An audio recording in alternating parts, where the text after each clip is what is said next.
Good morning, everyone.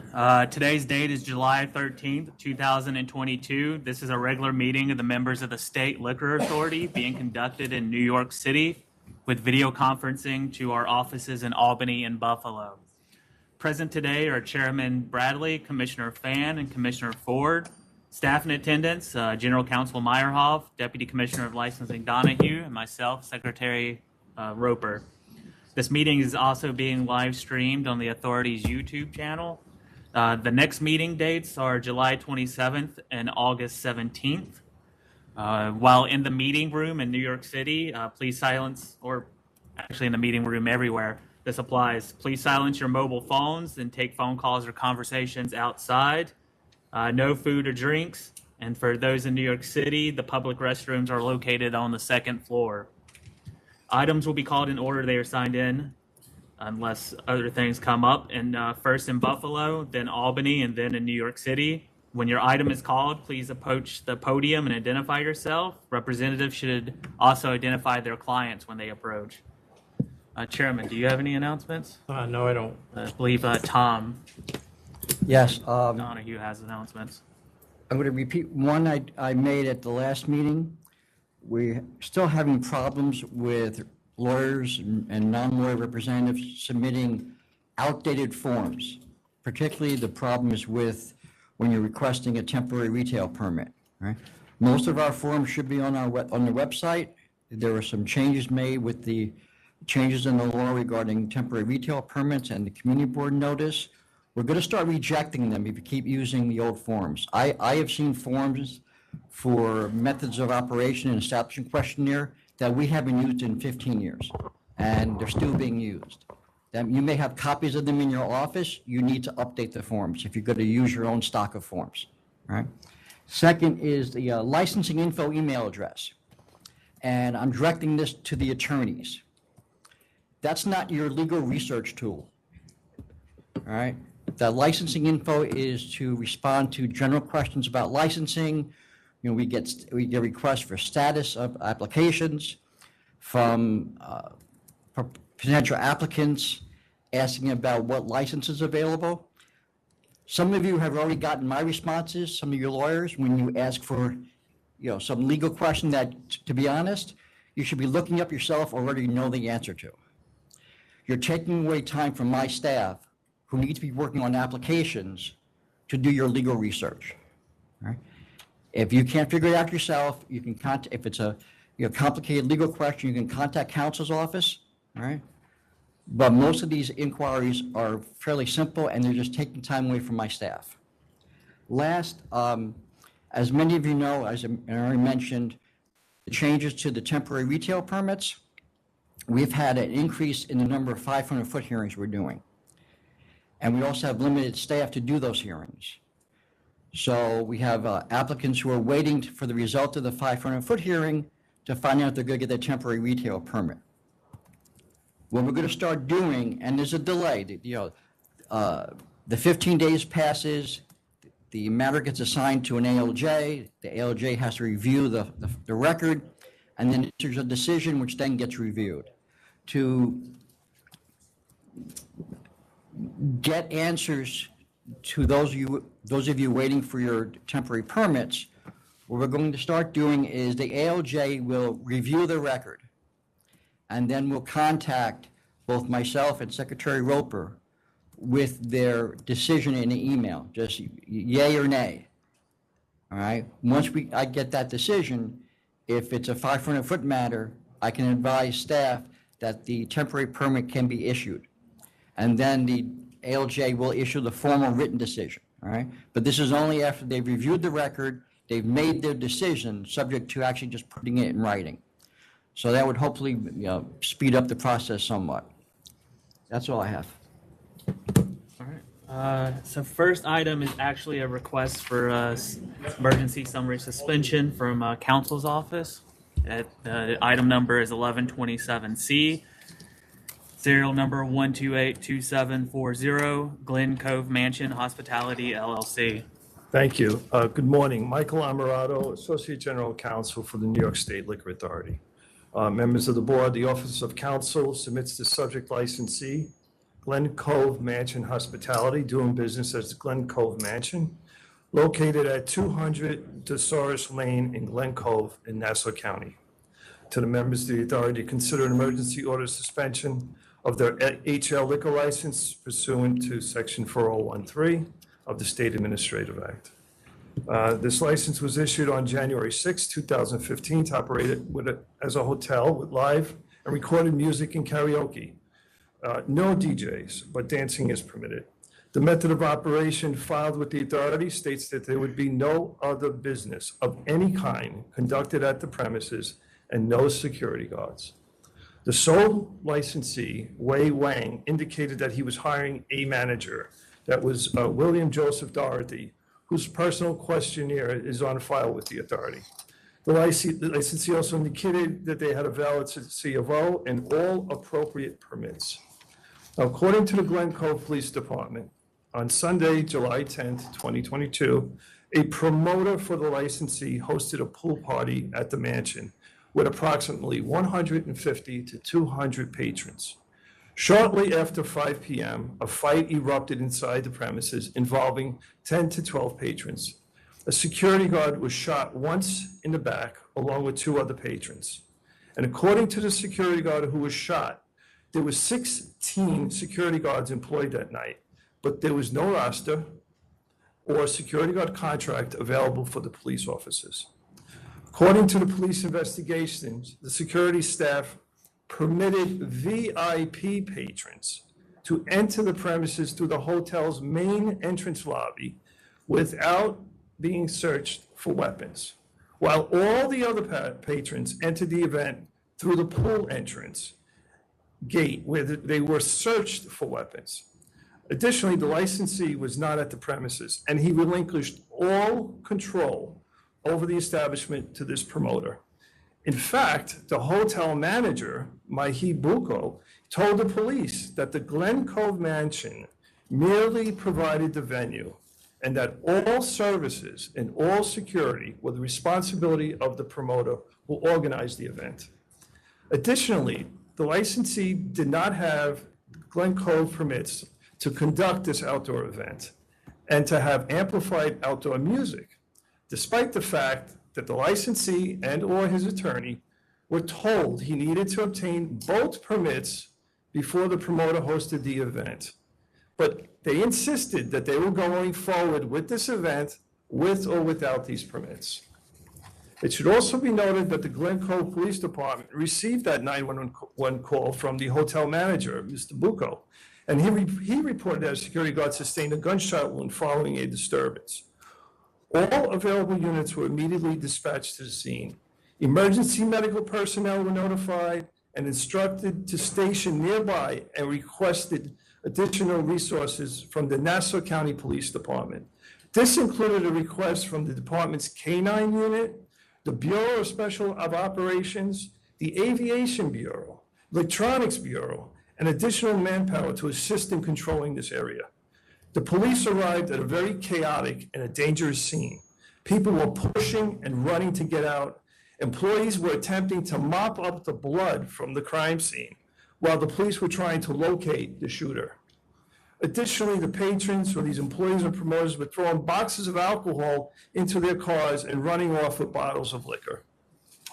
There's no doubt that this licensee poses an imminent threat to the public safety, health, and welfare.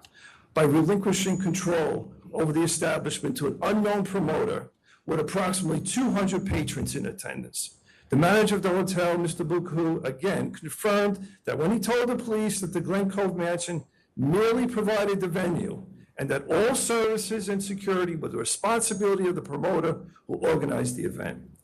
This promoter operated the establishment as a nightclub. He advertised on social media, had allegedly 16 security guards, had a cover charge, DJs, all which were in violation of the method of operation. Additionally, the licensee, despite being told by the city of Glen Cove that he would not be granted the requisite permits to hold the event because of previous complaints over the years voiced by the surrounding residents, decided he was going forward without the permits. It's even more disturbing is that the city of Glen Cove has advised me that they're seeking another event permit, an outdoor amplified music permit for this coming weekend. The licensee will be charged with availing disorderly premise, failure to conform to the application by operating as a nightclub, hiring security guards, not having all appropriate permits, specifically for hosting a public event and having amplified outdoor music without a permit, not having a liquor license at the scene. The police found a photocopy of the license under a bookshelf. The prohibited and pregnancy warning signs were not posted, and for not having the licensee and/or its manager supervising the event. Thank you. Yeah, let me just add that, I think Mike said it, but this wasn't just a paperwork issue with the town of Glen Cove as to why they weren't getting a permit for this event. They had a pattern of noise and disruption, and there was a meeting of the Department of Buildings, and I don't know if they passed a resolution or something, but they decided that they would not allow another party here. And they sent word of that to this operator, and the operator said, that's too late, we already have this event planned, so we're moving forward. So where we are right now is they have the same thing about to happen this weekend. Another event they've planned, which, it's Wednesday, probably for them, if they operate the same way, they'll ignore whether they get a permit or not, or at least you'd have to count on them ignoring that, or we will have the same promoter running another event this weekend. How long has this hotel been in business?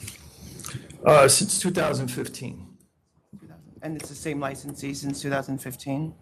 There was one other individual, I believe, that was on it, and then there was a change in the corporate structure and was removed. Do you know if they do room service?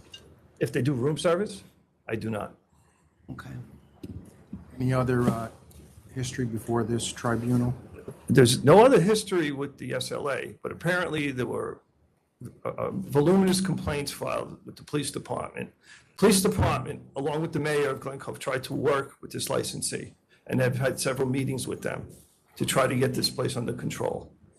But apparently, to no avail, it didn't work. And this wasn't their first party this year. Were they doing them all June as well? They were having parties, yes. They had them in June, and they were getting numerous complaints from the residents nearby. And that's the reason why they denied their application for the event permit and for the outdoor amplified music. And why didn't they shut it down? Did the police tell you? They obviously had, if they didn't get a permit, they could have done that themselves. They possibly can. I can't speak for them. Did they have a permit for last weekend? They did not. Okay. So they were told by the building department that they should not operate, and then they were also told by the police department not to go forward, right? Correct. There's emails in the record that we have, correct? Sorry? Emails from the police department to them in the record. Yes, there And their are. responses acknowledging that they were doing it anyway. It's as clear as day that their rebuttal to it was that they were going forward with or without the permits. Right. All right. The promoter is another licensee or not? Because I think I saw in the news. The only that thing it I was know another. is the flyer that we received from the police department. It's a group called Fendi. The pronoun is Fendi. Whether or not he's licensed or not, I don't know. If he is, then can you send somebody out to his license? Can we find out? Because he shouldn't be doing what he was doing if he is. Absolutely. Okay, will do. Okay. And, sorry, the application for this weekend, that was sent, I assume, before the shooting, right? Like, No. My understanding, based on my conversations with Lieutenant DiMaggio, is that despite that incident that happened last week, they were still applying for permits for this week. and I see in the reports that the licensee was not there. He was not there. Neither was the manager that we had the personnel questionnaire on file with. He was not there. And I later learned that that individual was no longer working for the hotel as of like 2 years ago, 2 or 3 years ago. Right, is this individual with the Connecticut license presumably living in Greenwich that was actually there? Yeah. He knew absolutely nothing about anything that was going on at that event. Okay. Now, the problem here, well, one of the problems here is that the manager of the hotel, when asked by the police who was in charge of security, passed the buck to somebody who we didn't approve to run security at that place. Is there a restaurant that this event was being held, or it was just like the pool area?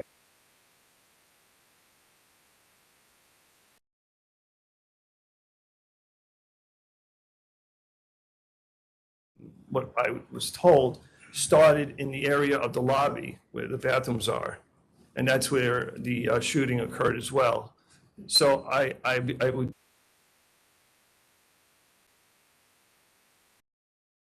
Okay. They have to. Right? Yeah. By law. Yeah, they would have to have something. Oh, well, yeah, if they have a hotel license, Right. then they have a restaurant, Right. yes. Members ready to vote? Yes. All right, Commissioner Fan? Due to imminent threat to public health, safety, and welfare, I'm voting to summarily suspend this license. Based on the evidence presented by counsel, it's clear that this location is a drain on police resource and that the licensee is not present and have given up his business or management of such to another party. Thank you. Commissioner Ford? It's clear that this licensee has relinquished control of his premises to someone from the outside. And it's clear that he has no intention to abide by the law, as proved by his history of last weekend and Once- the results of it. Sorry, 1 second. We may have to redo the vote as apparently we lost internet and the YouTube stream as a result from my laptop. So, 1 second. Does everyone else have internet on their laptops? Can they? I'm not on it.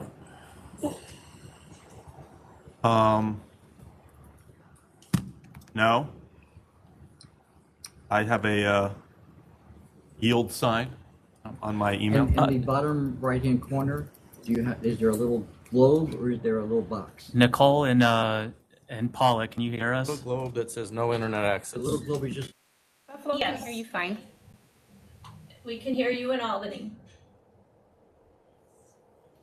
We did hear Commissioner Fan's vote, and we did hear Commissioner Ford's description before he's to make his vote.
All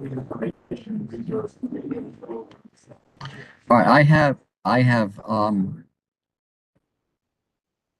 Albany and Buffalo right here. If everybody could just keep it down for a second. I'm gonna hotspot. Can everybody keep it down for a second? All right. Albany or Buffalo, can you hear me? Yes, Albany can hear you. All right. Commissioner Ford, you just say something profound. No, the microphone's not working. The mic is actually working. So I want to see if it picks up on my. That's close enough. Can you hear Commissioner Ford's profound statements? We cannot in Albany. All right. Yeah, that's what I'm saying. So what I can do is I can move the laptop. Do Albany and Buffalo until the Okay. internet. It's not going to record anything, okay, if it can't hear you. But why wouldn't he? The system is down.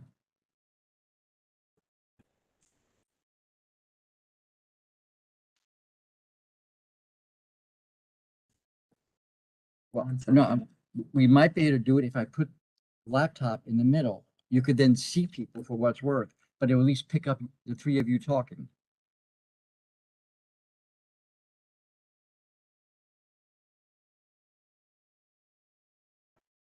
And no. It's gonna be really. Well, no, we would put. You can have Donald's laptop too. I could put my laptop there, pick up the people who are speaking at the podium, and Donald's laptop there to pick up the three of you.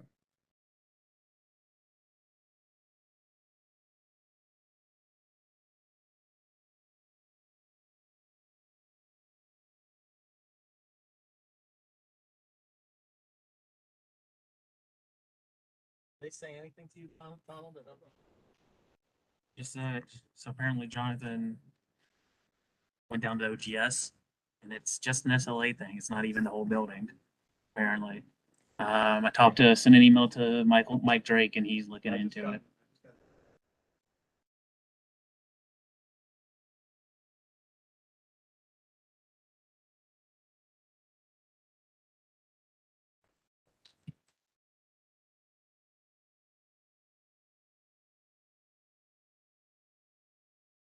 Okay, yep, it's coming.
Yes.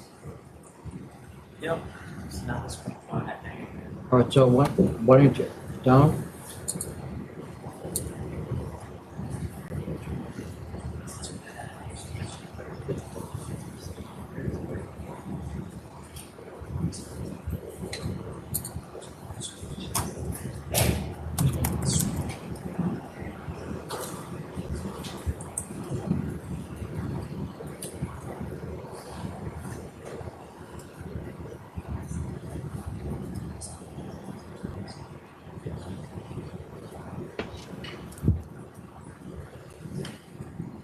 That's good. Donald? Yeah, right there, that's good.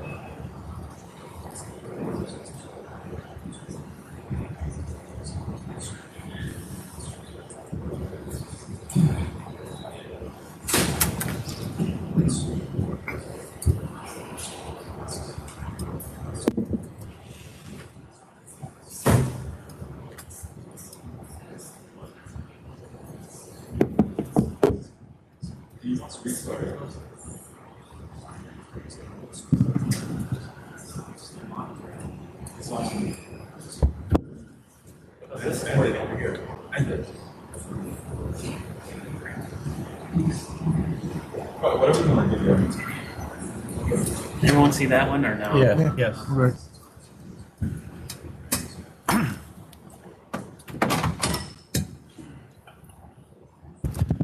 All right, we're back on the record after technical difficulties. When we left off, we were in the middle of voting on a request for an emergency summary order suspension. That serial number was 1282740, Glen Cove Mansion Hospitality LLC. After reviewing the YouTube video and stream, which never ended, we were able to hear Mr. Almarado's argument, Commissioner Fan's vote. We were in the middle of Commissioner Ford's vote. I'll just cut to the chase. Based on evidence presented by counsel, I find this location to be an imminent threat to the public health, safety, and welfare. I vote to summarily suspend. And Chairman Bradley. I vote to summarily suspend. It's clear that this location is a threat to the public health, safety, and welfare. Thank you. Thank you, counsel. And next, moving on to, we have someone in Buffalo, but they're here for a New York City item. So I'm moving to people that are in Albany. First one is 1109. That's Morris Selections LLC.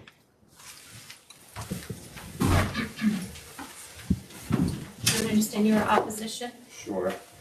Yes. Oh, I Good didn't know. morning. Morning. We do have Yeah, if you guys opposition in could- Albany. All right, can you introduce yourself? Good morning, I'm Lorenzo Angelino. I'm here in opposition on behalf of CM Wines and Liquors LLC. All right, go ahead. Hi, my name is Elke Hoffman. With me is Mr. Sam Lozoff. He's the principal of Morris Selections LLC. This is an application for a boutique wine and spirit store in Newburgh, New York. And since there's opposition, Are you guys opposition too? Yeah. Can you come up and introduce yourself?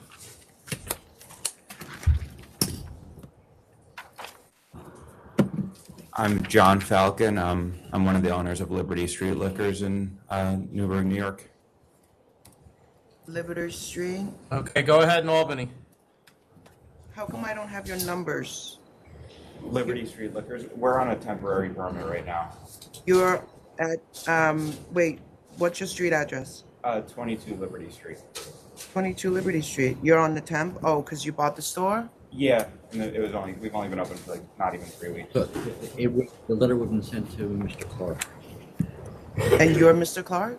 I bought it from Mr. Clark. You bought it from Mr. Clark. Okay, got it. That's why we didn't get numbers from him. Hi, my name is Carlos Navarro Alvarez. I am the owner of Palette Wines and Spirits on 115 Liberty Street. The name of the company is Gentleman's Curiosity LLC.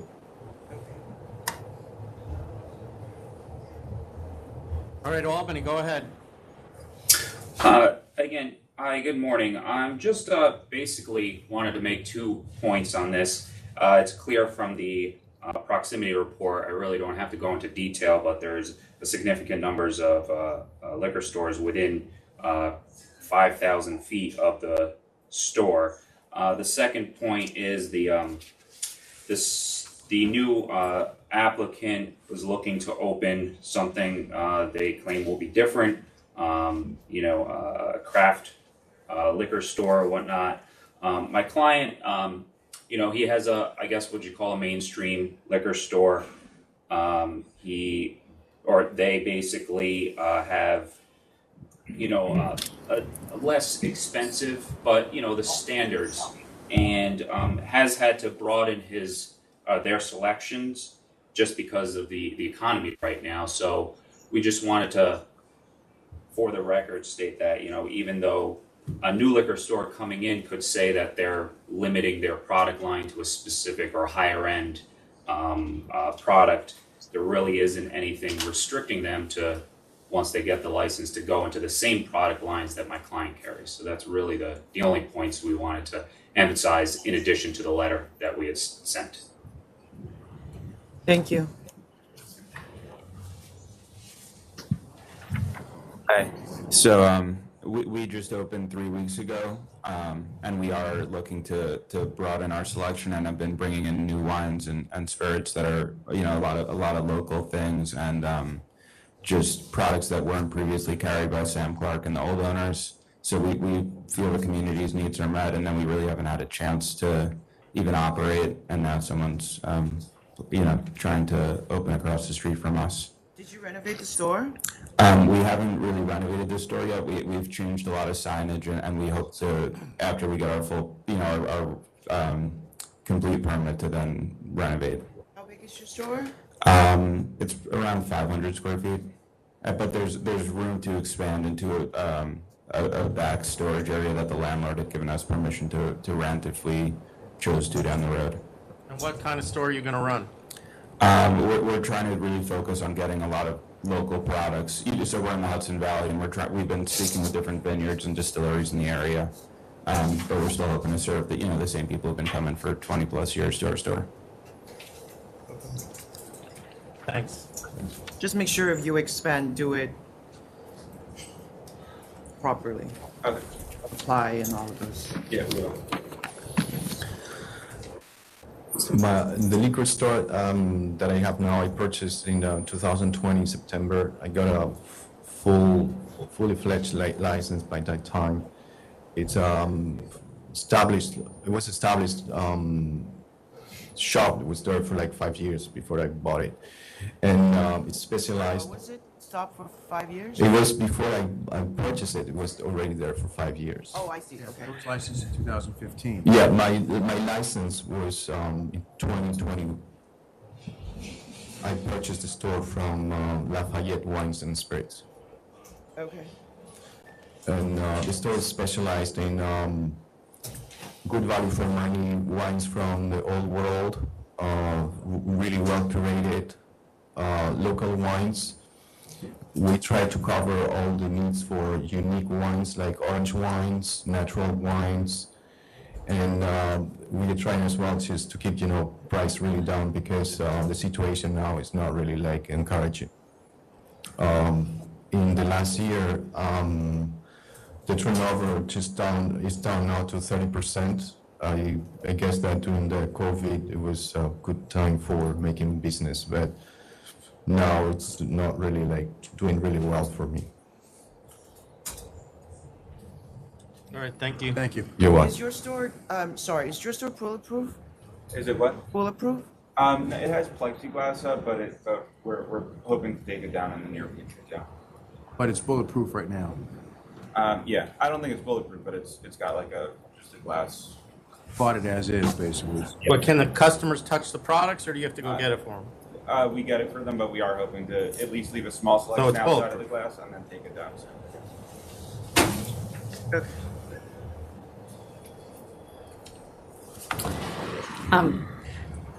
Good morning. I represent Morris Selections. Morris Selections is intending to be a boutique wine and spirit store in Newburgh. New York. In the materials submitted to you, you can see Newburgh has been undergoing a revitalization that is very recent, literally, in the wake of the COVID pandemic. There's been new redevelopment, there are new building permits. There's a fancy new hotel slated to open next year. There's something like 1,500 apartments open, or No, it's 200. 200 apartments opening within 1,500 feet of the proposed location. How far is that in reference to his store, which is only several hundred feet from your store? Yeah, it's within the same proximity to his store, both of their stores.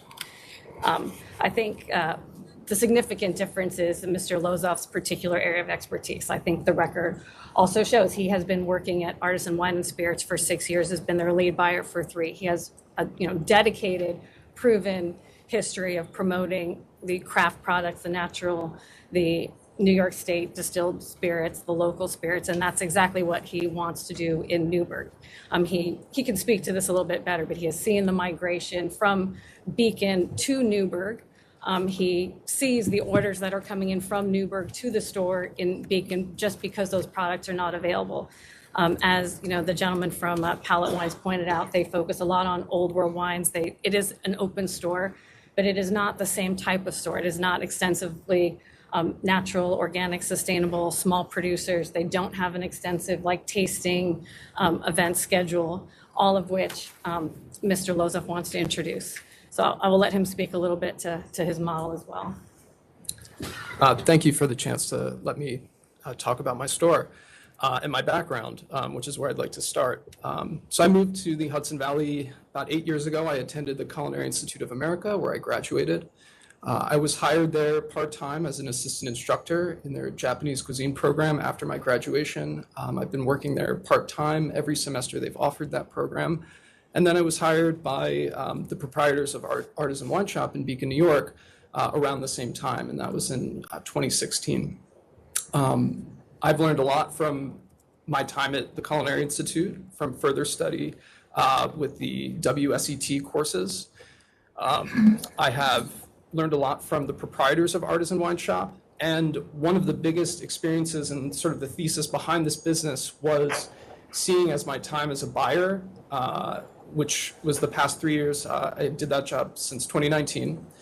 I saw an incredible shift in the demographics in Beacon. This is about the same time we launched a fully operational and in-depth web store. So we started taking web orders for delivery and pickup, and these orders were coming from mostly from Beacon, but we were getting a significant number of orders from across the river in Orange County, specifically Newburgh. And these were regular customers who were coming into our shop. This was certainly accelerated by the COVID-19 pandemic when folks were encouraged to stay home. But those orders kept coming in, and they kept coming in even past the pandemic. And this was sort of the foundation for my idea for this business, having a modern wine shop in Newburgh, New York, that's curated with New York State wine, spirit, cider, and now sake, as well as organic, biodynamic, and natural wines, and a wide variety of those, not specifically focusing on sort of the main wine-producing regions in Europe, like France and Spain, but branching out into Germany, Austria, further into Central Europe, and then offering a wide variety of sparkling, rosé, orange wines, and everything in between. So I have a question about the building you're in. 'Cause Yes. to me, it looks more like a warehouse. So it is a renovated warehouse, yes, but it, Yeah, it is an old factory building. On the upper floors, there are residential apartments. There is a co-working space upstairs, and there's retail on the ground floor. So it is it has been renovated into a mixed-use building. I see one storefront. Maybe one storefront. I don't see retail on the bottom floor at all. Well, your store is the retail. yeah, my store is the retail on the bottom floor. So And then there's, I think the suppose Google this image- picture, Yeah, the Google image is Yes. very old. Yeah. Well, the building didn't change, right? So you're basically, where's your entrance? Is it this door? It looks like it's on the side. Yeah, please. There's So a drive, This was there's a an path. old dock, I guess. Uh-huh. And actually, the first floor of the shop, if you can see those bricked windows, that's actually the first floor. So, not the ground floor. The ground floor is actually, if you go this way, it is down there, and this has been totally renovated. So there's. It's built on it. Yeah, Yeah, it's yeah. this, right? Yeah, there's So there's it's a inside path. of this space? The entrance is sort tucked of in on the back? side. Yeah, the entrance is on the Okay. side of the building. Correct. Yeah, the main entrance where there's a public access point Right. is down a ADA ramp on the side of the. And you're adding all this sitting area outside of your That's- store? Or that's just a, Yeah, that's a public plaza building. oh, I see. Yeah. I understand. So you can, that ramp that you see going up on that, it goes up to the South William Street. I understand. Yep. Okay. All right, Donald. Members ready to vote? So we have, Yeah, yeah. Oh, can I just add Yeah. one thing? So along with our application packet, we collected 11 letters of recommendation from various stakeholders in the community, including elected officials and residents, business owners, who were all extremely supportive of this business. And these are folks who live and work in Newburgh and understand what sort of convenience this would provide for the folks in Newburgh.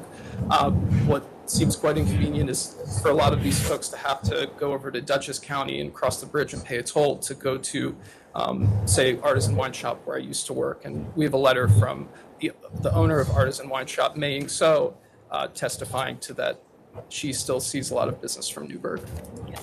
I mean, in short, the sales that were provided are solid. The pallet wine sales have been going up. It's a very different store than pallet wines. You have a letter from the legislator in the 6th Legislative District saying that this would be an asset. You have lots of letters from other business people and What about residents. population? Do you have any population numbers? The population is now growing, but the figures have still been stagnant. But you didn't submit any. Because it's been stagnant. And how big is Newburgh? The city of Newburgh is approximately 25,000 people, right? I don't know the total I believe it's population. What- 28,000. 28,000? What we have is that the number of building permits has increased between, just after 2019, there's been a sort of skyrocketing reinvestment in But the that's, you community. got 4 stores within 1 mile of a city of 28,000 people. 3 of them are bulletproof and 1 is open, and the open one focuses on old world and more traditional wines. So is there a We're market ready, for? Donald, I think. Commissioner Fan? you're clearly qualified to have a store, but you're around the corner from his store and he plans to open, or plans to become an open floor plan. So I think maybe you need to find another location that's just not so close to these 2 stores. So for now, I vote to deny. Commissioner Ford?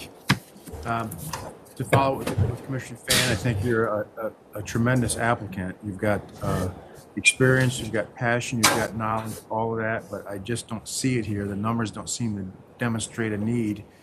Not that we even have all of them to even consider. But what we do have, I don't think it's supportive of another store at this location, so I'm going to vote to deny as well. And Chairman Bradley? I'm voting to deny as well. I don't see any public convenience and advantage at this location. And as she said, you're obviously qualified. If there's one thing I know about Newburgh, there's a lot of empty buildings, and I'm sure you can find another spot. I don't have the same view of the renaissance of Newburgh that Ms. Hoffman does. I do live near there, so relatively near. And I hope it does have a renaissance, but I don't see it happening right now. I'd also like to say something on the record for all the representatives in the room. I've been here almost 3 years, and I've yet to see a decision on a liquor store application that cites with approval as a factor predictions of growth in the area because it's a boom town. You guys routinely include that. I understand why you do it. But predictions about population growth aren't necessarily germane to whether there's already an increased demand in the area for alcoholic beverages, which is really the standard that the board looks at. And it may very well be that Newburgh is in the beginning of a renaissance, but it would be very hard for the board to consider that a significant factor in support of putting a store in a location where it would otherwise not go. Thank you. Sorry for that. Just wanted to say that, my store also sells products from New York City, from New York State, so it's not only Old World as the applicant wants to. Okay. Thank you. Thank you. That's for the next application. Thank you. With all the technical issues, I forgot we do have an interpreter rating for this application. It's 1111. It's DNY 46 Corp 1. We have a Korean interpreter. I believe it's just the applicant. What number is him? 1111.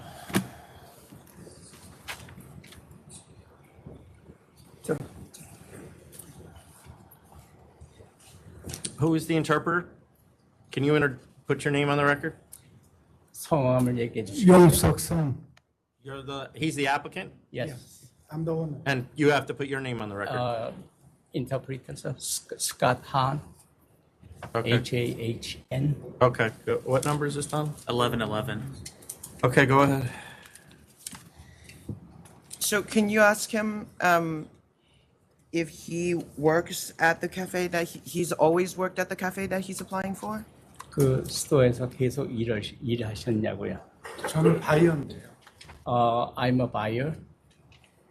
Yes, but I'm asking if he worked there before. 그 전에 거기 일을 하셨냐고? 이런 적 없어요. Let me stop. I never You did. have to speak into the microphone for us. No, interpreter. I'm sorry. That's all right. You can pull it down if you have to. Okay, go ahead.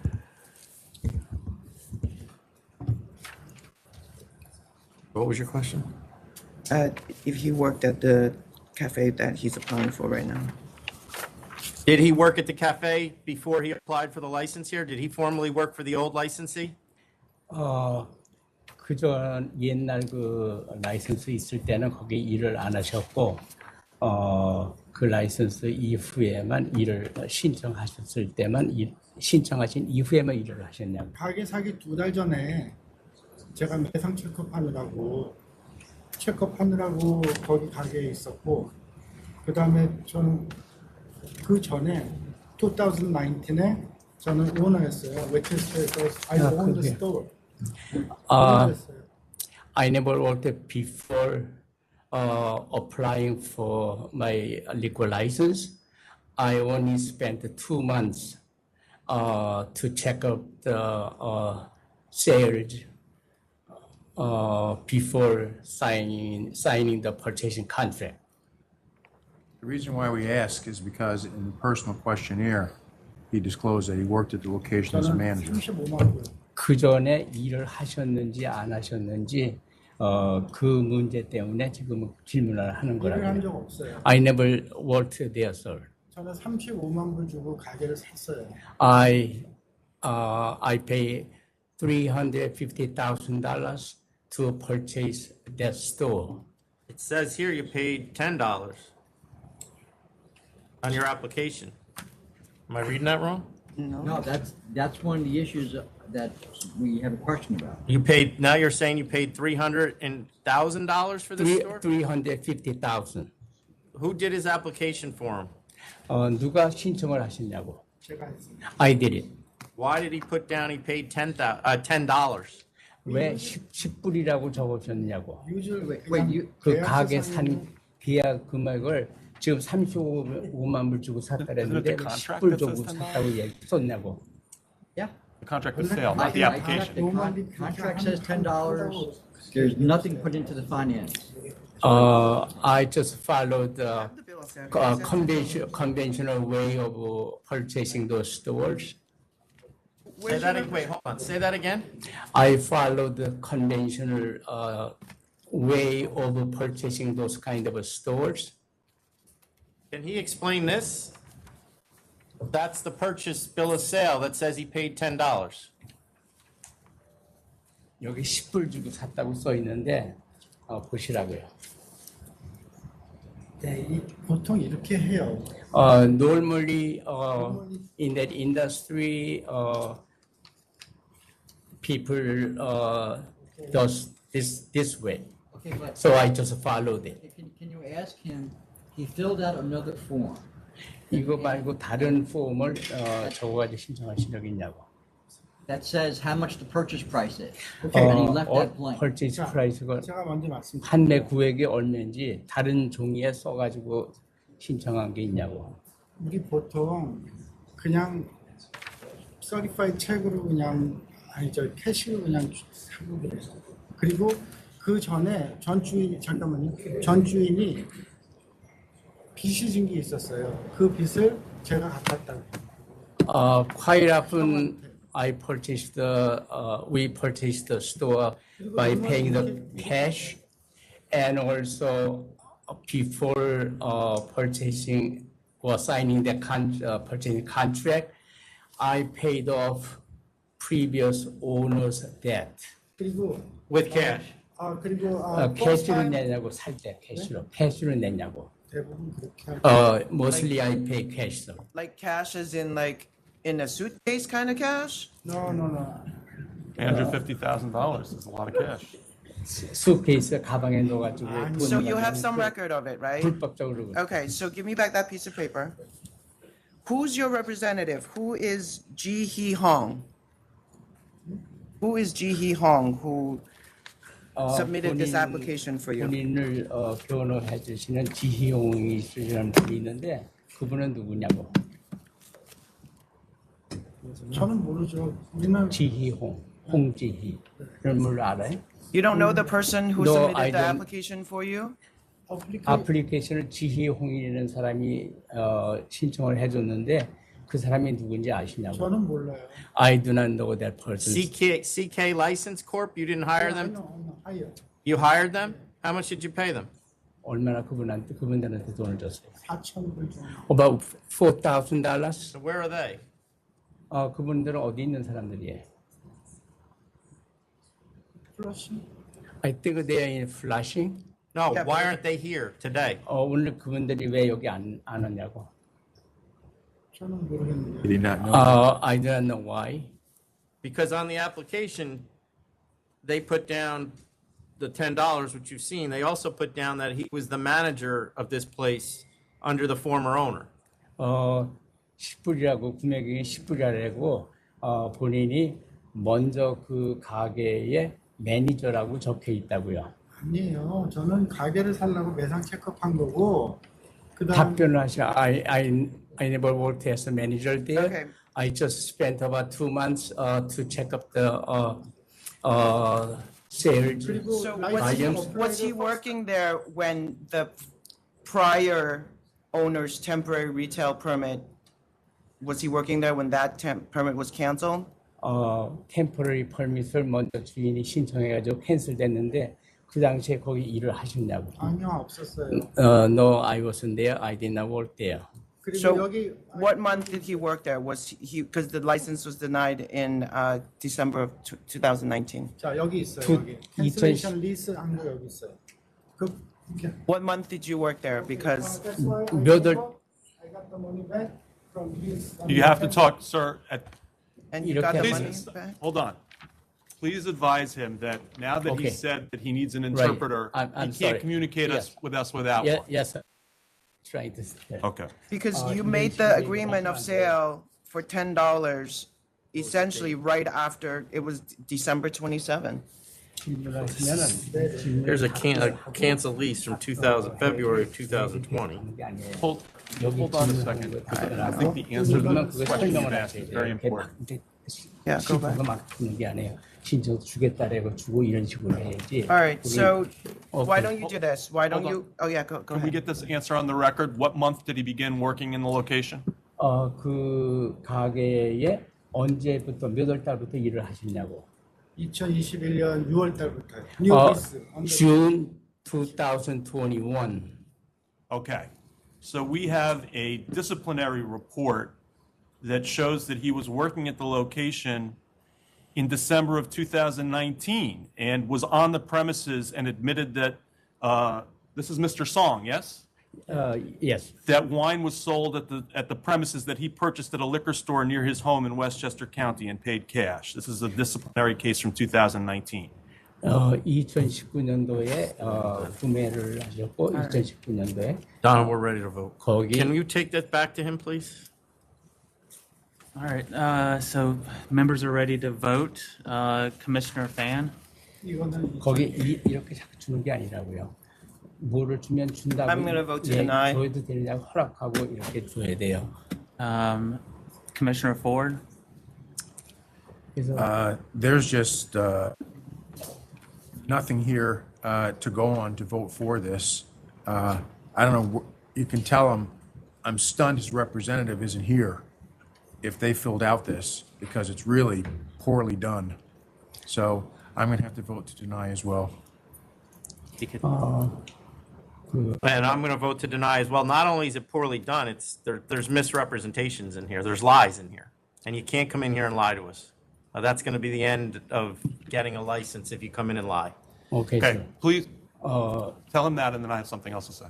여기 변호인을 아까 홍지인이라는 사람 안 데려왔고 여기서 지금 본인이 얘기 증언하시는 거를 이분들이 판단하시면은 거짓말이 하는 게 이렇게 자기네들이 감지가 됐기 때문에 거부한다고 얘기를 했어요. Okay, tell him this. The explanation he gave today on how he did this transaction contradicts the records we have. If there's a, go ahead.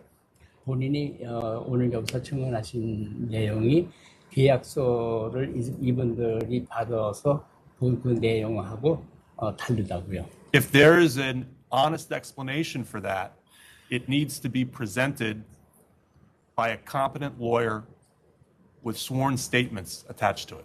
오케이, 그래서 이 사람들이 갖고 있는 거가 정확지 않고 본인이 설명하고 그거에 반대되는 의견을 여기서 재현하고 싶으시면은 변호사님을 능력이 있는 변호사님을 모시고 와가지고 하셔야 된다고. So if he wants to do that, he could apply again, but he's going to need to clarify the mistakes that were here. And all of this is on video, on YouTube, the hearing. So the lawyer can look at it and help him, okay? 오케이, 오늘 여기 히어링 하는 게 모두 기록이 돼가지고 유튜브에서 볼 수가 있다고 해서든지 그래서 변호사님을 많이 신청하시면 오늘 이거를 유튜브에서 받아가지고 보고 나서 여기서 자료하고 본인이 낸 자료하고 그거를 다음에 와가지고 증명을 하시면 된다고. All right, thank But you. the application was denied. 그래서 새로 신청서를 내시면 된다고. 그걸 확실하게 해가지고. Thank you. Thank you. Have a good day. So next is 1121. That's KRISTOFEL Inc. There's opposition in Buffalo.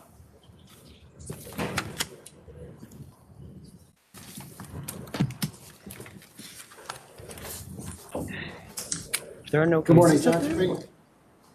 John Springer for the opposition, Love Jazz Wine and Liquor, Poper Liquor, Liberty Wine and Liquor, Inc., 3 of the 4 closest stores.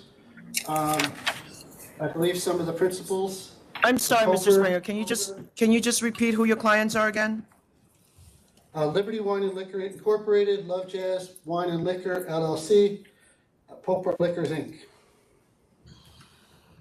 Applicant here? Who's the applicant? Yeah, is the applicant here? Is the applicant here? I think they were right there. Is this CHRISTOFEL? I'm sorry, I was waiting for the New York cases. Okay. Yeah, I don't know why is this on it. Why is this That's on why it? I was, Because he's up there. He signed in for it up there, I guess. Yeah. oh, okay, I apologize. That's okay, let's just go. Okay. So what stores are you guys? Love Jazz Wine and Liquor. You got to speak in the microphone. Yeah, put your name Good in. luck, Put your Jeff. name in the store on the record, please. Yes, my name is Gurjinder Singh. I'm the owner of Love Jazz Wine and Liquor, 9702 Rockaway Boulevard. Okay. All right, my name is Harris Fox, owner of Liberty Wine and Liquor. The address is 106-20 Liberty Avenue. Okay. Okay, my name is Paramjit Kaur. My store name is Poper Liquor INC, located at 11708 Rockaway Boulevard. Okay. Thank you. Hello, my name is Talvinder Singh. I'm owner at J&S Wine and Liquor in Liberty Avenue, 110 Thorny Liberty Avenue. Wait, what's the address? 110 Thorny Liberty Avenue. 110 Thorny Liberty Avenue. Okay. That's new, right? Yeah. Yeah, my name is Tarsum Singh. I'm from Bob Discount Liquor, which is not on this list. But it's a similar distance to them, and the address is 11502 Lefferts Boulevard. Okay, got it. Do you guys you guys are not represented by counsel? Yes. He's representing all of you? Yes. Well, he said only 3 stores. How many stores are you representing? 5 or 3? Because they say that you're representing all of them. He's frozen, Donald. Nicole, can you hear us? No, he's not. I can hear you. He's just shaking his head. Oh, I'm sorry, you're asking me? Yes. I'm representing Liberty, Love Jazz, Poper. The gentleman from J&SK Wine and Liquor is in contract to buy New Punjabi, the second closest. He has a pending application. It's one of our arguments. I included it in my memo. All right. I've represented okay. That's fine. Don't go yet. Mr. Romano, put your client's name on the record, please. Yes, I'm Robert Romano. I'm here with Christopher Oniazi, who is the principal sole owner of the applicant. All right, Mr. Springer, go ahead. Okay. In 2015, you disapproved a store at the same exact address.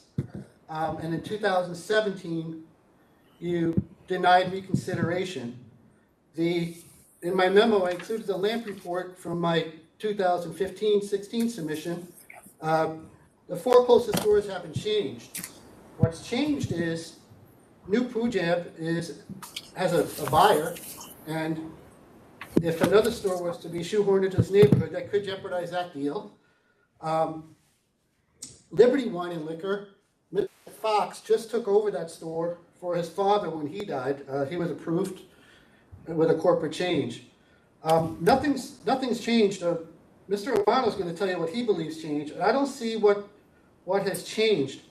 I don't know if the applicant is the same gentleman who applied in Ozone Park last year, but the DBA is the same. If it is, Yes, it's the same person. Is it? Yes. Okay. That store had 4 within 0.8 of a mile, and the argument then was that it was going to be an open store and the other stores were bulletproof. This location, which is in the next neighborhood, has 4 stores, including 2 on the same street, within 0.6 miles, and they're all open stores. What else has changed since 2015-17? We had a pandemic. We're in inflationary time. One of the closest stores shows slightly increasing sales. Poper Liquors, I submitted corrected numbers to you in my memo. The years got reversed somehow on the form, but they're all in the same range, 2020, 21. Wait, which store is showing a slight increase? Because I don't see that. There was a mistake on the form that was submitted. I discovered it last week because I questioned it. In my memo, on page 3, I actually highlighted it. The correct Which numbers. store? Then Poper. which store is it? Poper the list. He switched years, I see. Okay, go ahead. Yeah, they switched. Okay. In any event, we're inflationary times. Any increase in sales is because of rising inventory costs. Obviously, the rents are increasing. I don't see what's changed. We talked in 2015 and 16, and the secretary at the time echoed it in the formal findings. I had brought a map and I showed you the triangle, what I call the triangle. It's Rockaway Boulevard, Liberty Avenue, and Van Wyck Expressway. There are 9 stores all along there, and in between them are neighborhoods, and they all feed basically from the same market. From end to end, Rockaway Boulevard is 4.5 miles. There's 8 stores. There's a store every half mile. This applicant proposes to go midway between Love Jazz Wine and Liquor and Poper Liquor. 6 blocks one way, 9 blocks the other way. They don't see the need for another store in this neighborhood. You've been consistently disapproving them.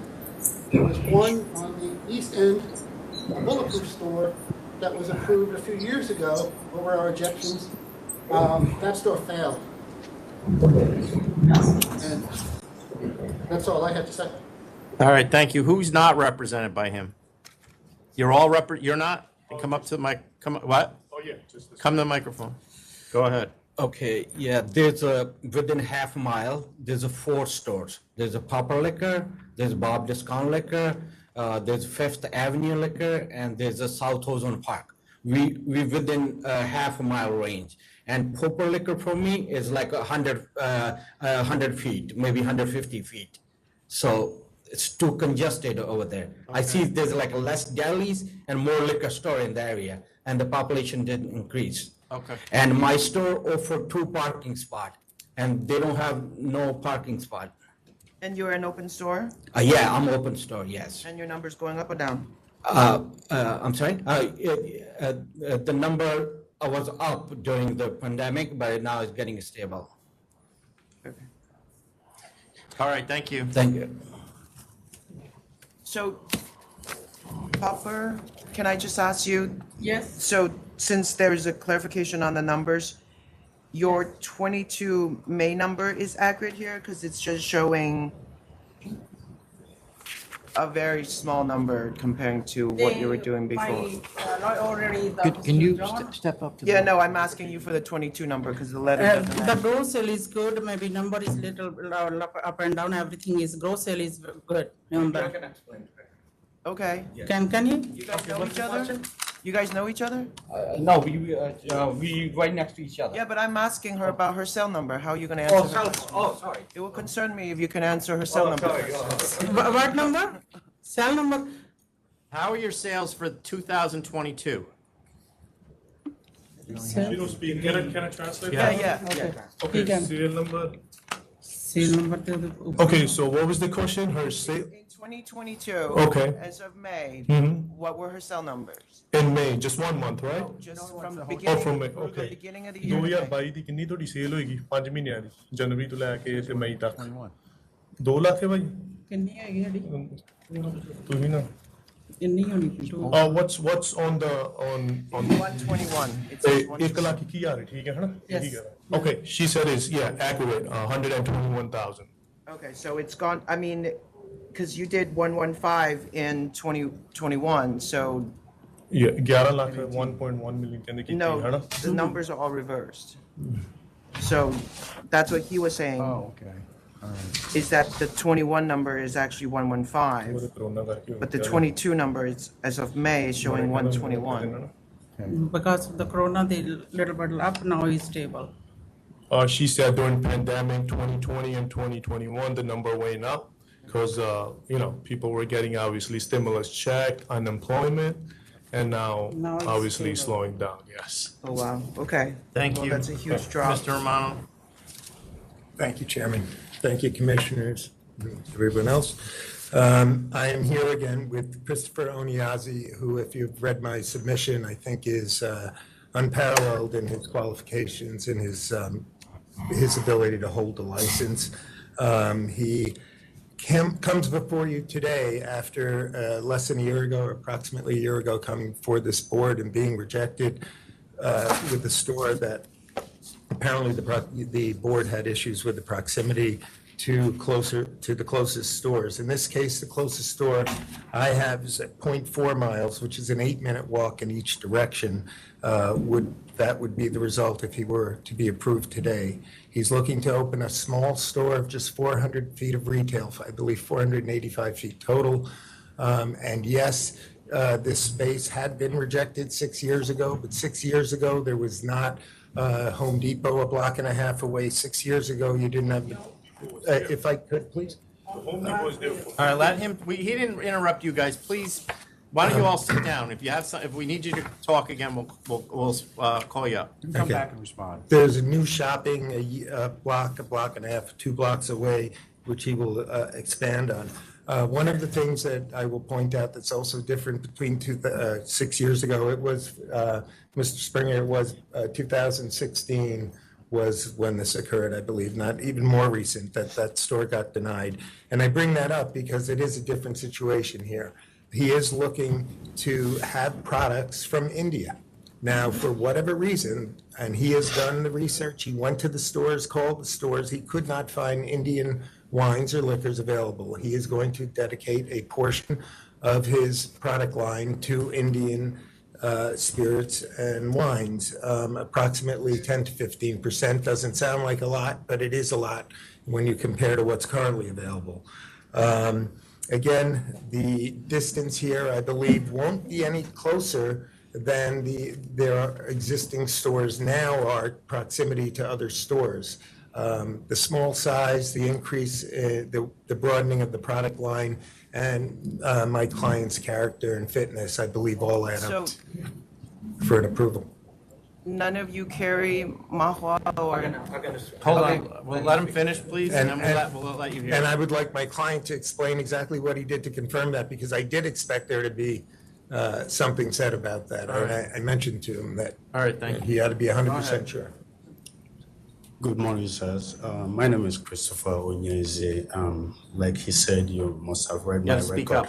So what I did regarding the Indian product, I want to carry Emirate and Sula products.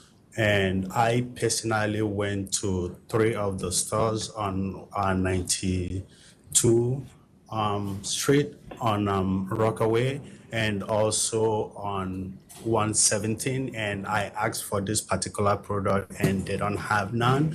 And I can say that even when I walked in person, I met her and I asked her for it, and then they didn't have it. What they had, and they showed me that represent Indian is Amaro, which I haven't heard of based on my research. And for this, his own store, I called and I spoke to the sales girls, and I told her that I want Indian products, and then she told me they don't carry Indian products. Okay, thank you. Anything else, Mr. Romano? All right, go ahead. I'm from Bob Discount Liquor. I have everything from India, every selection, starting from a $10 bottle all the way up to $100 bottle.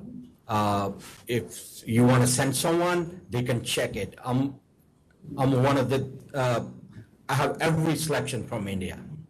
Because I have a big Indian community over there, and they ask me. Okay, anybody else? For the record, we did not, because it's not one of the 4 closest. Okay. But there are 12 stores. I have also Indian products. Say that again. I have everything from India, whiskey, wines. I do have it in my store. I don't know what he's talking about. Did you have a conversation with him? No, I don't know him. But I have the Indian products, too much Indian products. I have whiskey, wine, everything in my But you're store. saying you never had a conversation with him? I don't know him. Too many customers came. I don't know him. Oh, so you could have, you just don't remember? I don't have any idea. Yeah, I Okay. speak to him. All right. Because my store is open. Okay. Hold on.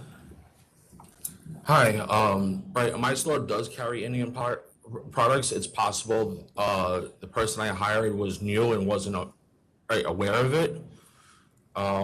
Also, with my store, I do have 5 garages behind my store that customers do use for parking. Okay. Thank you. Thank you. All right, then go ahead, sir. Last word. All right, so so for her, if she remember the day I went to her store, she was behind the counter, and I asked her. I think what she's they saying have. she doesn't remember because of how many customers come in and out, which is understandable. Okay, Donald. All right, members are ready to vote. Commissioner Fan? While I admire the applicant's tenacity and trying to get a liquor store, I really don't think that we need another one in this location. These store owners are of Indian descent, and if there's no Indian products, it probably means that there's not a huge demand. I'm sorry to make assumptions, but I think I'm going to vote to deny. Commissioner Ford? I too find it, I kind of find it hard to believe that these folks here don't have Indian products, you know, with the population in the neighborhood as it is. So I'm not sure that I see a need either, even looking at the numbers, so I'm voting to deny as well. Chairman Brown? I'm going to vote to deny. I don't see any public convenience and advantage, even if they don't carry Indian products. As you said, it was only going to be 10% of his inventory. And I'm sure if there was a demand, they would have them. And as you heard from some of them, they say they do. So I don't see any public convenience and advantage to adding another store, given the number of stores in this direct area. He's obviously a good applicant, but we already had one within the last 6 years, and I don't see anything that's changed that would that would need another one. So I deny. Thank you. Thank you. Thank you. Thank you, and thank you for the tweak. Thank you for the tweak to the 500-foot process. That's going to be a big help to people. Thank you. All right, thank you. Nicole, there's no one else in Buffalo, correct? That is correct. All right, thank you. You can disconnect, and thank you All for right. helping. Yeah, no problem. Thank you. All right, we're going to go on a brief recess. We'll be back shortly.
We're back on the record after a brief recess.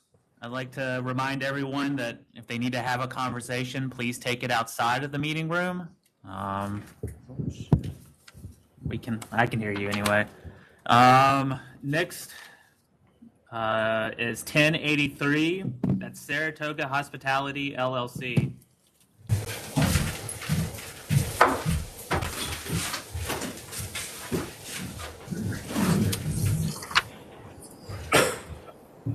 Go ahead and introduce. Good morning, Chairman Bradley, Commissioner Fan, Commissioner Ford, Alexandra Becker from Nolan Heller Kaufman on behalf of the licensee Saratoga Hospitality LLC. With me, I have Will Nolan from Whiteman, Osterman and Hanna. I do have Justin Manfro, and we have Ryan Venezia appearing in front of you in New York. This is a conditional no contest plea. You may recall that we were in front of you several weeks ago on a quasi-related matter on another business that Mr. Venezia owns, to which we are also adding Mr. Manfro. The part of the issue that arose in that case was the same issue that arose here in terms of the ownership, why it was structured the way it was based on a recommendation from their prior attorney, Guy Parisi. And so this is kind of the final step in what we've been seeking to do for the past 3+ years to resolve that issue, to get them operating the way that they should have been operating from the beginning. So can you just put on the record what the explanation is again? Sure. So back in, I believe it was 2016, when this application was filed, the entity was represented by Guy Parisi, who, and please correct me if I'm wrong at any point, but my understanding is advised Mr. Venezia, Mr. Manfro, and Ms. Rotundi, who is Mr. Manfro's wife, that if she was on the license, because some of the money for the enterprise was coming from her, that because they were married, both of them did not need to go on the license. And that is the reason that Joanna, Ms. Rotundi was on the license, not Mr. Manfro. And who are you, sir? I'm Ryan Venezia. Okay. So now both of them are going to be on the license, right? Correct. We filed a corporate change application to remove Ms. Rotunde and to add Mr. Manfro. Okay. All right. I accept 5,000. Commissioner Ford I'll accept as well. and Chairman Bradley. I'm at 10,000. Just because this was, I don't know whose fault it was. I at the end of the day, they're all sophisticated business people and they should have known better. But it's 5,000, so thank you. Thank you. Thank you. Next is 1101 S&M Washington LLC.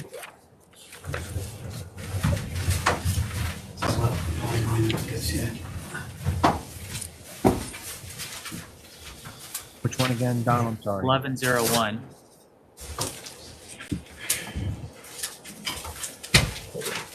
Yep. Commissioners, Chairman, members of the board, good morning. My name is Sean May. I'm here. I represent S&M Washington LLC. I'm here today with the applicant principals, James Scott and Romario McDowell.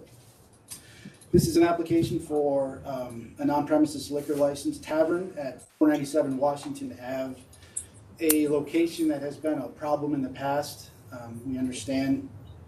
And we're going to be operating differently. This has been a tavern for decades, and it's been operated successfully in the past as a neighborhood tavern, and that is our intent now, is to operate a neighborhood tavern.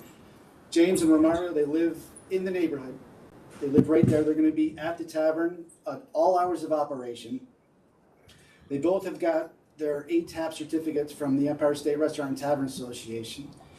This is going to be a 21 and older only. No one under 21 allowed, and they'll be using a scanner in order to confirm that 21 and older, no fake ID. So I'm going to stop you there because I'm not really buying any of this, and I'm going to tell you why. I know you went to college. I went to college. And I think a common aspect of every bar I went to, and I'm not going to lie, illegally when I was in college, was that there were no tables or chairs in the place. It was to basically pack as many people in, sell cans of beer to underage or overage, whoever went in, and that were college students. And I look at this method of operation, which obviously, as you mentioned, had significant problems in the past over the last 5 years. The last 3 licenses here were revoked or canceled for basically selling to college students. And the other common theme here is there's no tables or chairs in the entire place except for bar stools. So you're going to have an over 21 tavern that you expect adults are going to walk into and just stand?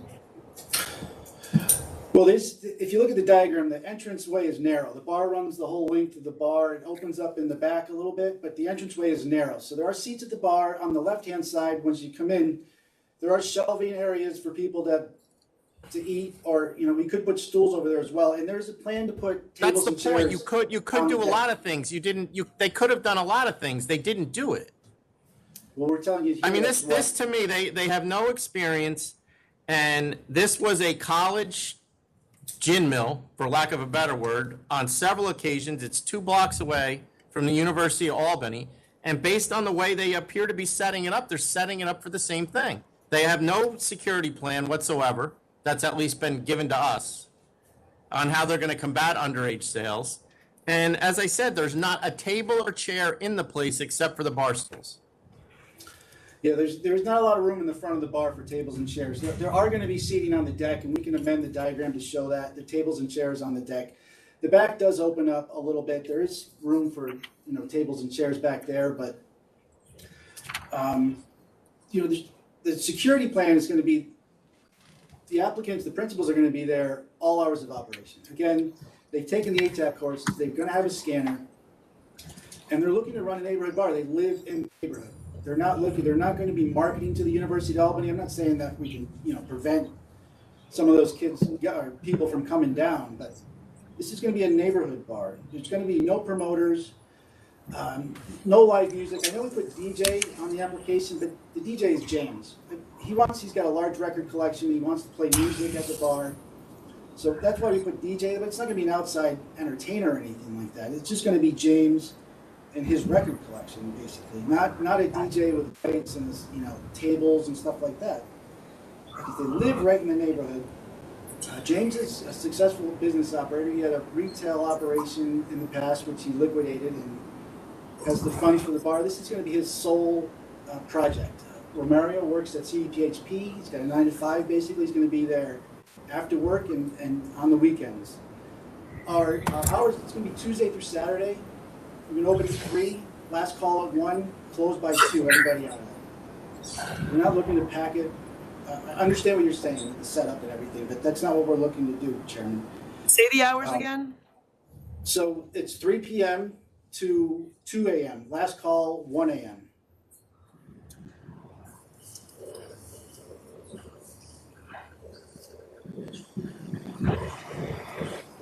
Okay. And again, this is James' sole project. He's going to be there. He's working on this. They're refurbishing the place. They're updating it. I mean, we're going to be putting some tables on the patio. If it makes the authority more comfortable, we can put some tables in the back area. But again, the entrance is, the bar is all the way down through the entrance, and it opens up a little bit in the back. It's pretty narrow in there. There is shelf space on the left wall for, plates and drinks.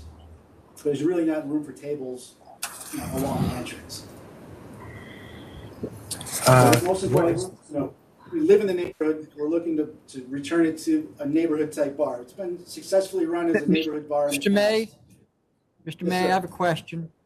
That neighborhood, don't college kids live there? Yeah, that's what I just said. Yeah, I mean, that's the neighborhood. All right. Where are you? Brownstone neighborhood. There are residents. How far is the college? I mean, the University of Albany, their main campus is like a couple blocks down, but they talking about the downtown campus, which is 2 blocks away, which is the subsector of the university. Right. Yeah. So it's mixed. All right, mixed. I'm sure there are. Donald, we're ready. All right, your menu. What about your There's menu? nothing on the menu. I don't really. It's just. Well, I looked at the menu also. So in here, it's very limited the though. beef patties is basically that's an empanada type beef sandwich. It's pretty substantial. It's ground beef in an empanada wrap. It's a Caribbean style sandwich. There are cheese sticks and nachos, and we also talked about adding a charcuterie board, something easy to handle and store with a small food prep area like that. They're all going to stand and eat it. Well, Well, there are plenty of seats Okay, at the all right. bar, and again. All right, Sheldon well, you're and repeating other yourself people- now. I think we're ready to vote. Go ahead, Members are Donald. ready to vote, so Commissioner Fan?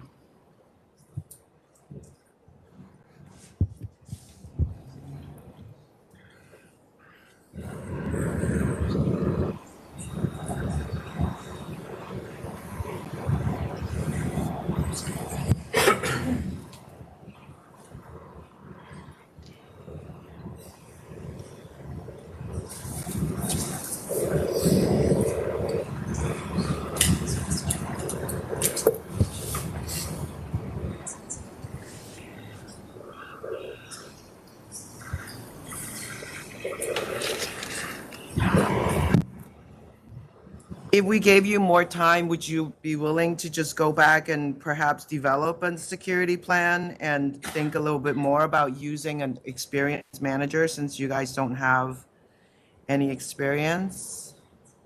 We discussed that, Commissioner, we would be willing to change our method to add an experienced manager, yes. I understand the concern.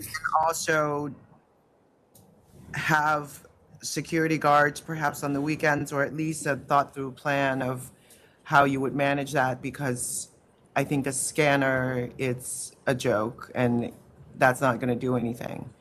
I mean, these guys live in the community, so I don't want to just outright say no, because they probably have community ties working and then bring in a crowd of their own age and not try to do the college business, right? That's the intent, yes. I'm gonna go to August 17. We're adjourning. Is Commissioner Ford and Chairman? I'm Brown? voting to deny. Commissioner Ford?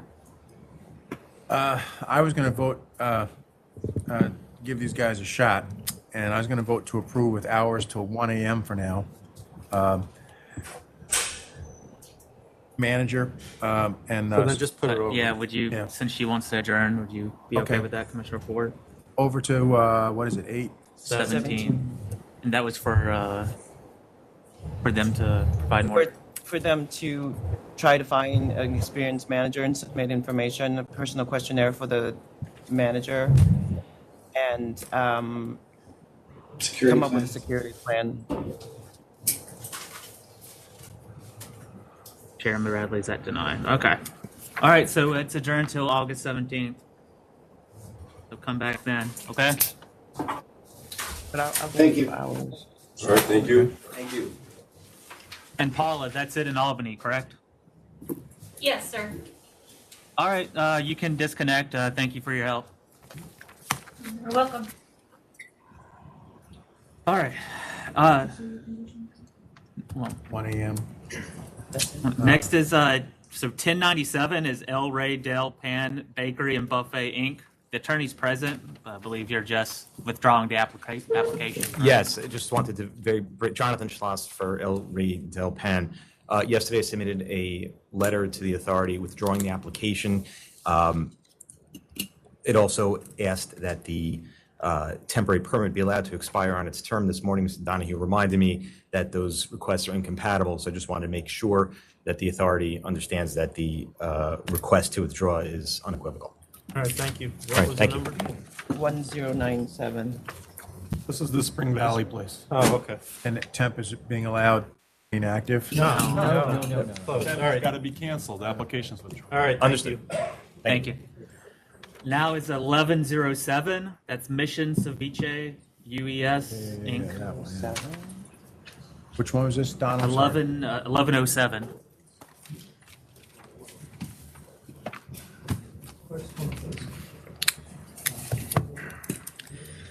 I have my calculator in case I'm going to be asked math questions. I think the math I burned is a hole in presented. mine trying to. Yeah, well, same. You know, I didn't become a lawyer to do math problems.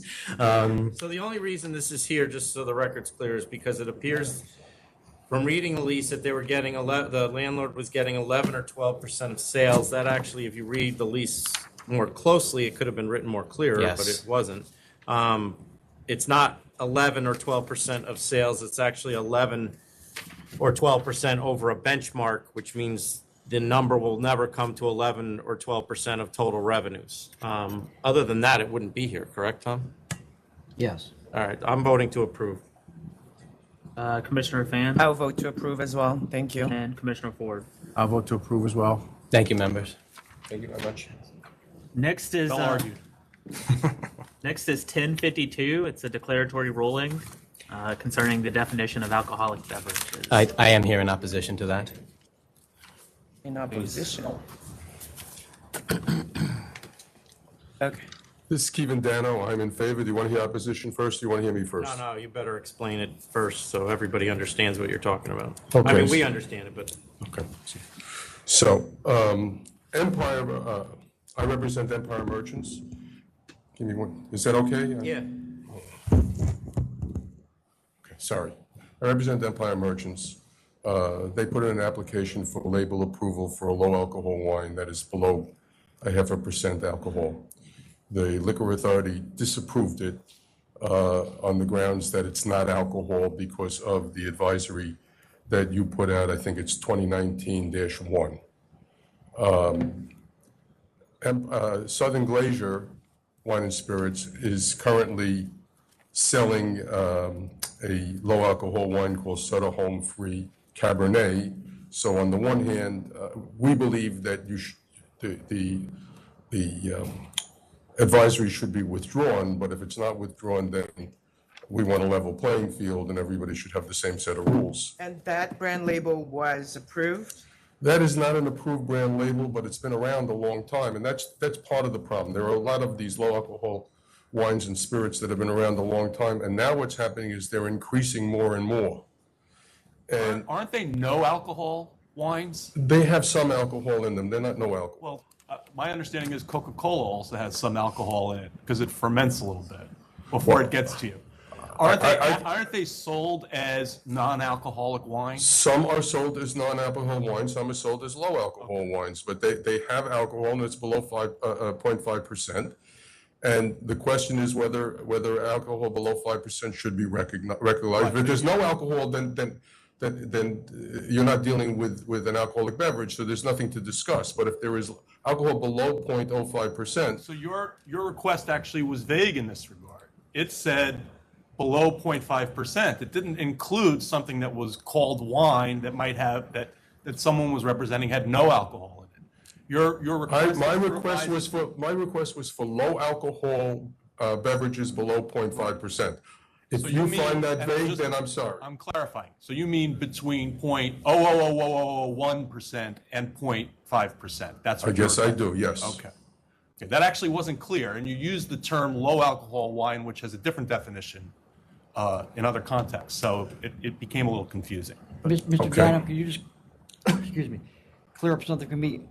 Are you saying that there's products from Southern that are under 0.5% in package and wine stores? I am saying that right They're now. not on, their brand labels are not approved, or that we've been approving them? From what I understand, the brand labels are not approved, but they've been there.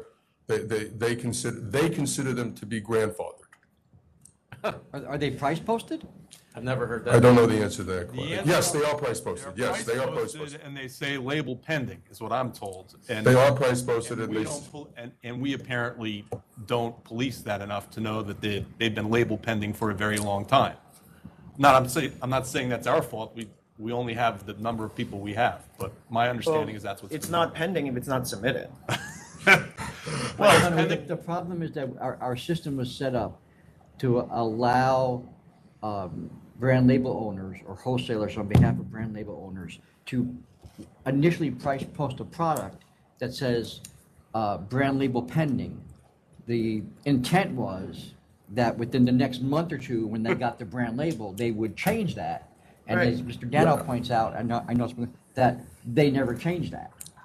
Well, the thing here is that we want to be able to, that is wholesalers, want to be able to price post while, these days, label approval is not taking that long. It's one of the great advantages of recent alcoholic SLA actions. They move very quickly now, but was a time when you could wait 4 months to get label approval, and you wanted, the price posting has to take place on a certain date. And if if the label approval gets approved after the price post, you don't want to be off the market for a month because of the timings of the statute. So it was necessary for the liquor authority to have a provision that would say. But as Commissioner label Fan time. pointed out, it required you to actually file the application, which if this has been going on years, it's quite clear they've never filed an application. That's true. But, and part of my application here is to say that I get it. we would Either like. enforce it or it- let us do it. Right, that's part of the application. But having said that, and hopefully that if you say no to me about everything else, you'll enforce. And I don't need No, you. you can rest assured it will, if we say no, it will be enforced. And then all I'm asking for is you send them a letter and say, don't do this. You know, I don't need anything more than that. I mean, I like the people at Southern. I mean, and Gary, correct me if I'm wrong, we follow the advisory at least follows the federal standard. Yes, I'm sorry you told, as Gary, but there's a federal statute that defines alcoholic beverages on the federal level as beverages to drink that have 0.5% alcohol or more. That's the federal standard. But if you look at the New York State statute, there is no place in the New York State statute that has that definition. To the contrary, you have two regulations which discuss what the regulations call cereal beverages, where they say that if you have alcoholic beverages that are below 0.5% alcohol by volume, they don't need label approval. They really speak in terms of cereal beverages, and cereal beverages is usually considered to be more a beer. But they do say that in Regulation 84.1 and 84.6. So consistent with that, the Liquor Authority, at least in its regulations, has already said that an alcoholic beverage that has below 0.5% alcohol by volume is an alcoholic beverage. And But the advisory, the purpose of the advisory, is my understanding, was to clear that up. Well, I think it was more. Did you than- do that advisory? I think it was more than that, because. That's why he from thinks. From my time since I've been here, we've told people it's 0.5. It's what the feds say. All right, which is why we don't, I know we had a district attorney who wanted us to arrest grocery store cashiers for selling non-alcoholic beer to minors. Right? It took a while, but the authority finally issued an advisory, which kind of, I don't want to say codified, but at least put in writing what we've been telling people for 20 some odd years, at least 20 some odd years. Can I ask you a question, Mr. Dano? Let's just assume for a moment that the board doesn't buy your textual reading of the regulation as somehow directing an answer in this regard. Do you have a public policy argument for why we should adopt a different rule from the federal government? Maybe you should explain that. I was about to. Good. But thank you. This is a growing category. This is, let's start off with, what are you charged with? You're charged with, in addition to trying to help the economy, to promote temperance and to avoid underage drinking. Right? And then to the extent that you could do that, to promote the marketplace.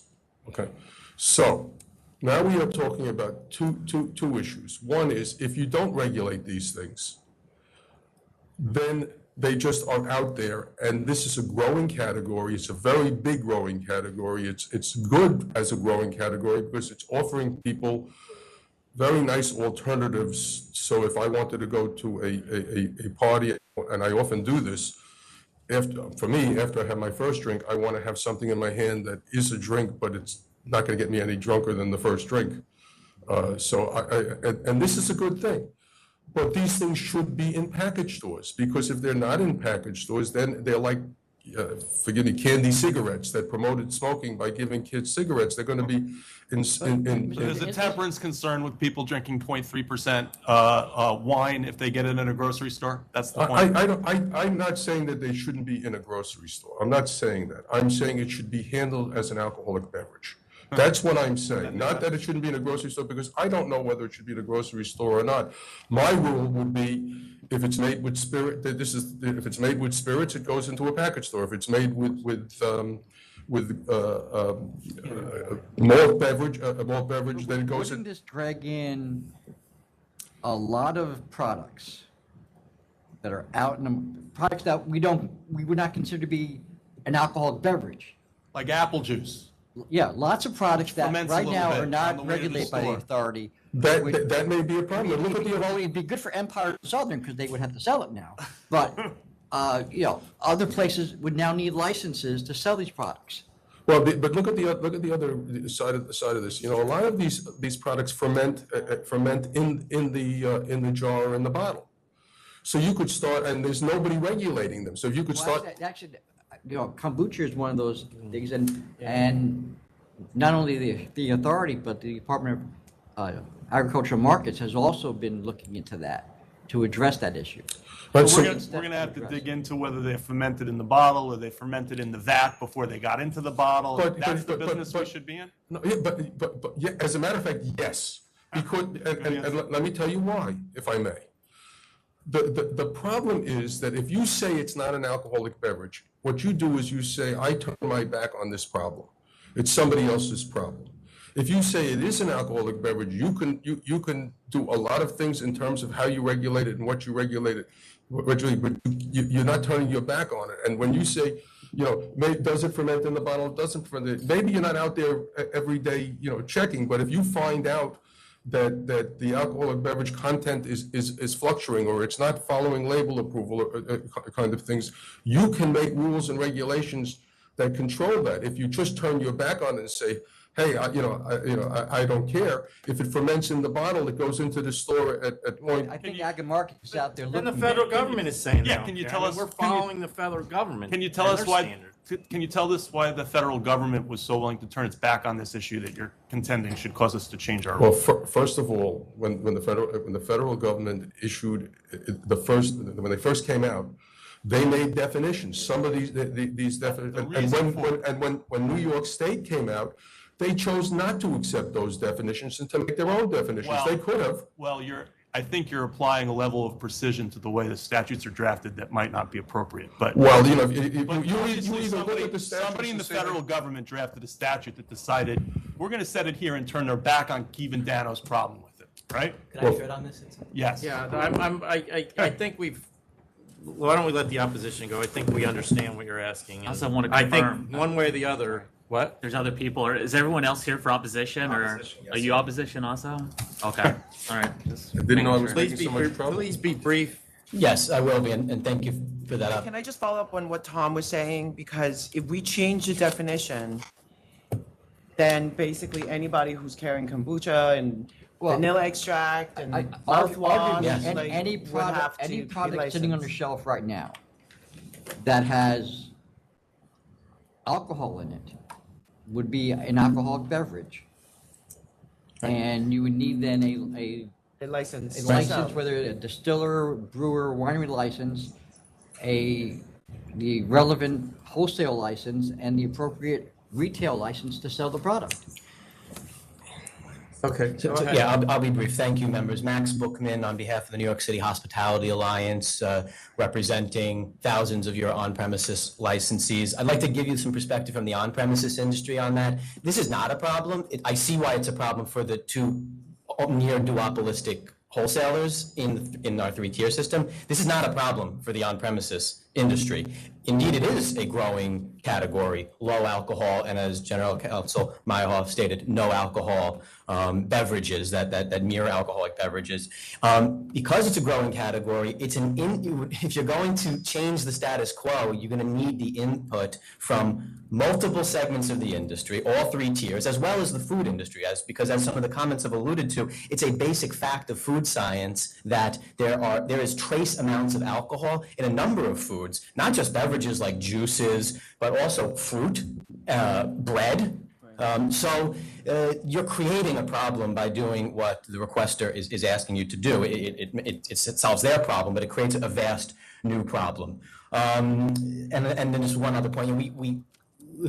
if you're going to do this, it will have the effect of rescinding your recent advisory 2019-1. We think the more appropriate forum to do this is not in a one-sided declaratory ruling request, but if you're going to think of taking action in this area, instead doing it as an advisory so you could hear from everyone else. We question some of the self-serving statements made in the request that this growing category is currently impacting temperance and resulting in sales to minor. I've seen nothing but speculation in those papers that to support that point. We'd like to survey our members on this issue before you take action. So our request to you is that you exercise your discretion pursuant to section 98.3 of your rules and decline to issue a ruling in response to this request. Thank you. Thank you.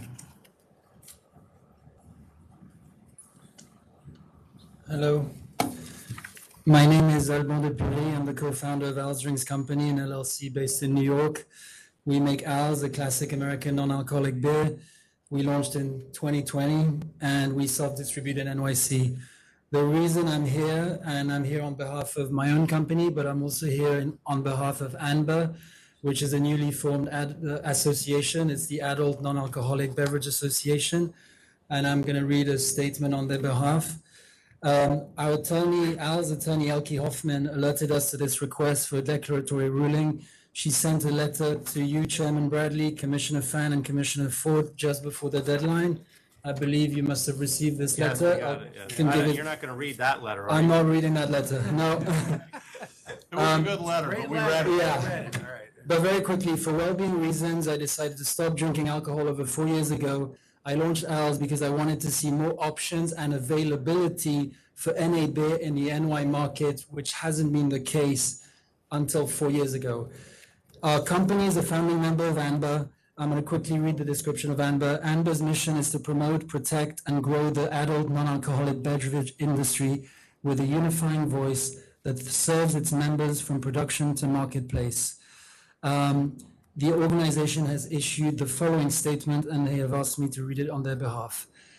ANBA, who represents over 90 small and independent producers of adult non-alcoholic beverage products, as well as industry partners supporting the growth of the category, is writing to express serious concern about the miscellaneous agenda item for the July 13th NYSLA meeting that is requesting a change from the current definition of alcoholic beverage.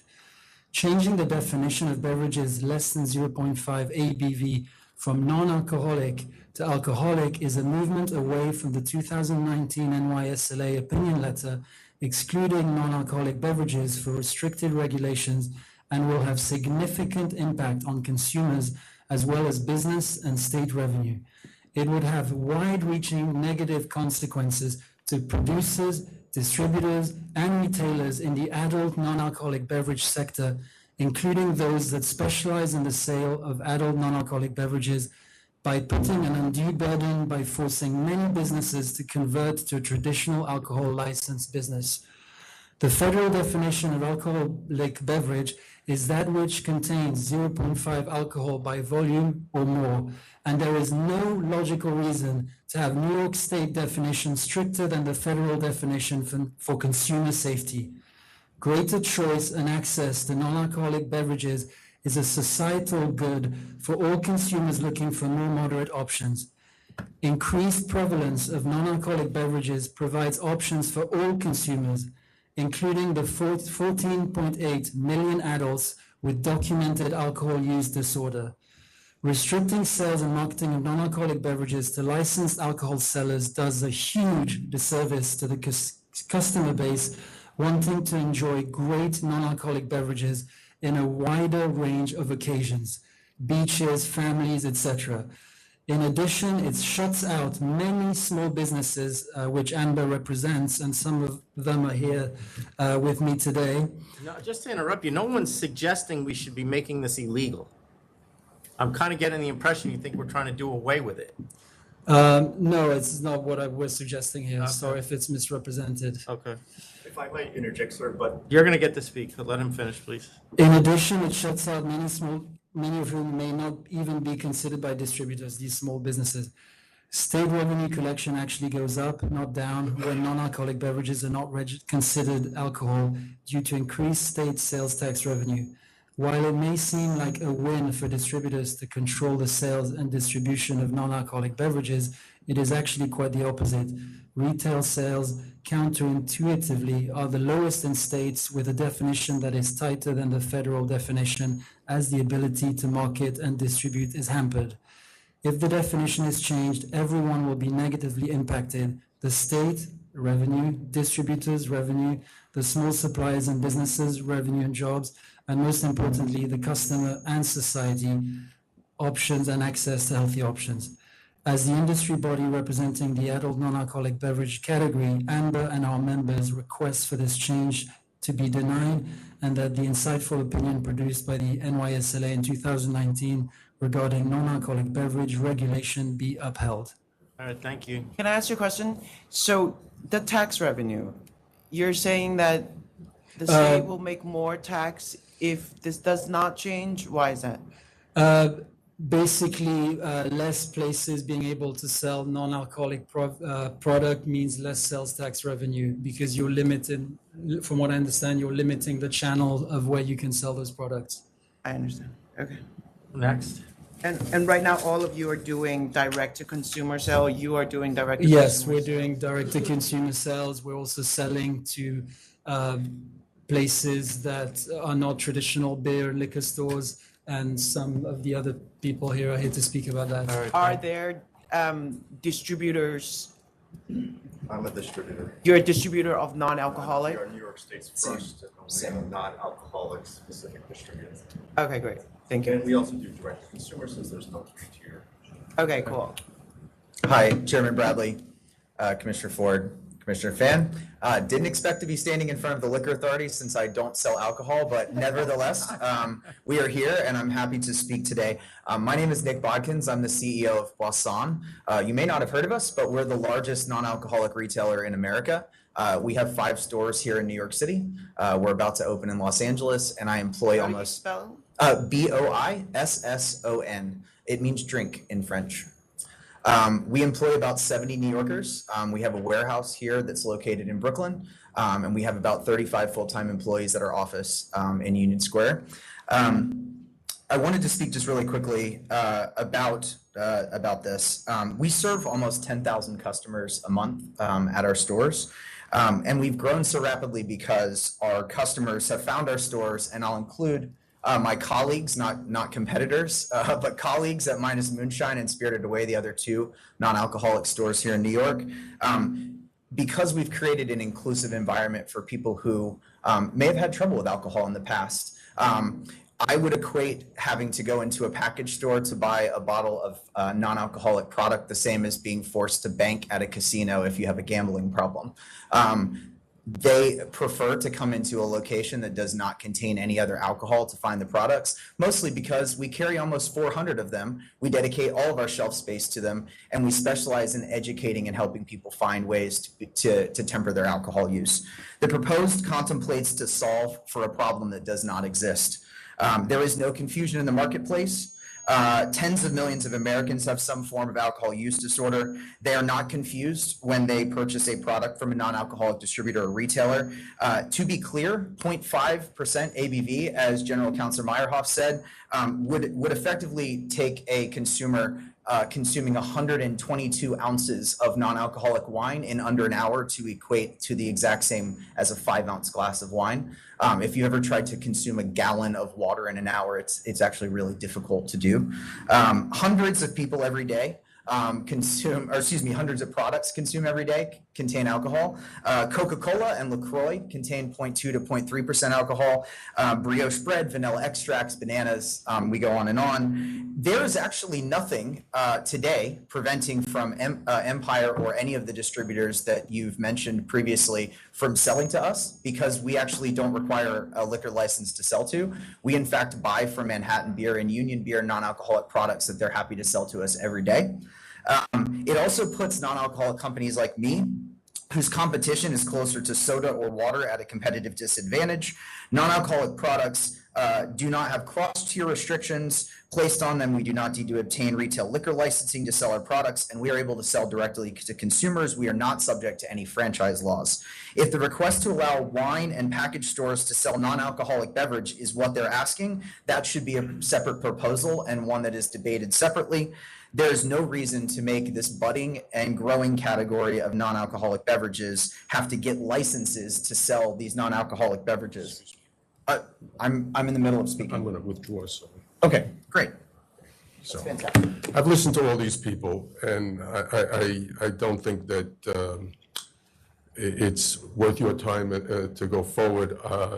If you will level the playing field, I will withdraw the application. And I will assure you that we will do that. Thank you. Thank you. And I thank you all. Thank you so much. And just for the record, the wholesalers would not be able to sell the product because there are restrictions on what they can sell other than what we've defined as alcoholic beverages. So it's not accurate that you could buy it from the wholesalers. Well, all right, let's go to the next one, please. So the request was withdrawn. All right. All right, well, was it? Or maybe I'm wrong. Right? It doesn't matter because No, you're right. Thank you all. Thanks for coming. So Nothing happened. how are we going to rule on the declaratory ruling? He just He withdrew just it. withdrew it, so he withdrew over. the request. Yeah, thank you. All right, thank you. Next is 1063. That's Robert Giordano, DB Olivia's Wine and Spirits. Thanks for coming. Hi, good morning. Number again, I'm sorry. That's 1063. Good morning, members. I appreciate the prior applicant. I've been sober 28 years, so that's a big deal. Having other things than club soda to drink is a good thing. Yeah, and he made a good point about not making alcoholics go into a liquor store to buy something that's non-alcoholic. It's, yeah. I have to for what I do, but I wouldn't if I didn't have to. Is there an opposition here? We did get one opposition letter. Go Wait, ahead. this is 1060. It's a CNC. That's I'm sorry. 1063. I'm at the wrong number. 1063. Three, yeah. 1063. So there is, we did get one letter in opposition. Go ahead. We were here to, if you recall, we had been approved, and the building owner reneged on his willingness to lease the property to our client. Yep, I'm going to vote to approve. Thank you for coming back. As well. Approved. Thank you very much. I hope we have the lease Good in luck. place. Thank you very much. We do. Next is 1098, Evans Discount Wines and Liquors, Inc. Yeah, whatever.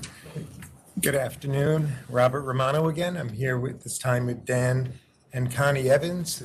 Daniel is the sole owner of Evans Discount Wines and Liquors Incorporated. We come today before you seeking a removal. I'm going to vote to approve. There's no objections from any of the closest liquor stores, and you're literally moving 300 and some odd feet to a larger location. I'm going to vote to approve as well.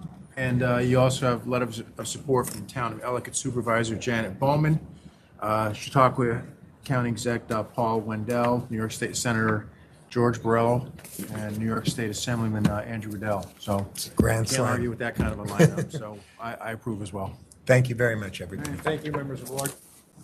And approved. Next is 1065, Glass Ceiling Events LLC and ESK Management LLC. Okay, let's push this one.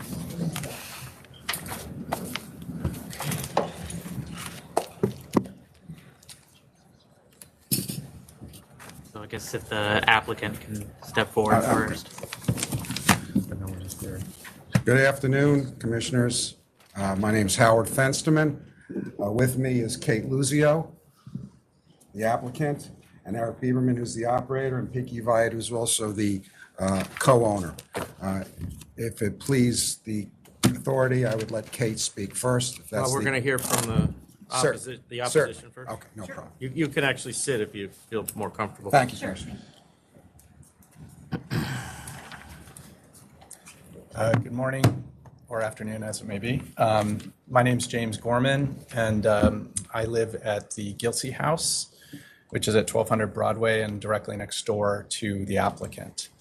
Can you pull that mic up closer to your face? Yeah, sure. Thank you. absolutely. I'm also the former president of our co-op board. And so we've been working on this topic for quite a while. As you may know, the glass ceiling applied for a liquor license a few years ago. And first off, I think the most important point to get across is just our building and the proximity to the next building. So just want you to understand, the Gilsey House is a historic landmark building. I don't want to interrupt you, but this is obviously, we've been working on this a long time too. Okay, so good, We yeah. are fully aware of how close this is. Okay, fantastic. Yeah, and I happen to live in the apartment 4G, which is at roof level. So you can step out of my windows, which are quite large, right onto their roof. So, so I would just like to strongly request a denial of this application for some very simple reasons. The proximity, obviously, it is too close in our opinion, and also the opinion of CB5 for this type of a venue. They already have a tavern and beer license that was granted, and they have been in violation of the restrictions imposed pretty wisely, I think, by this body. And there's been many instances of that documented with video evidence, et cetera. And lastly, I think if the SLA were to grant a full liquor license, OP license to this applicant, we are incredibly concerned about the impact that would have. We've already been impacted as residents. This would go even further. We know they're requesting for longer hours, more events, et cetera. Can you just clarify what Sure. stipulations you and your group have seen violated? I know they're in the materials. I just want to get that out as well. The two biggest ones are really the going beyond the hours, which are stipulated. So I believe it's 8 p.m. indoors, 9 p.m. 8 p.m. outdoors, 9 p.m. indoors. So there not only is activity outdoors, but there's actually been, and I've seen it firsthand because I've actually gone to the bar myself and taken photos and evidence of folks that are drinking beverages outdoors at roughly 9:00 p.m., which is an hour after they were supposed to be there. So those two things, not serving outside, because there's quite a good chunk of the portion of the venue that is outdoors. I know it's partially enclosed sometimes during the winter, then they break it down and they've removed those panels. So it is outdoor for most of the summer. Take down the barrier?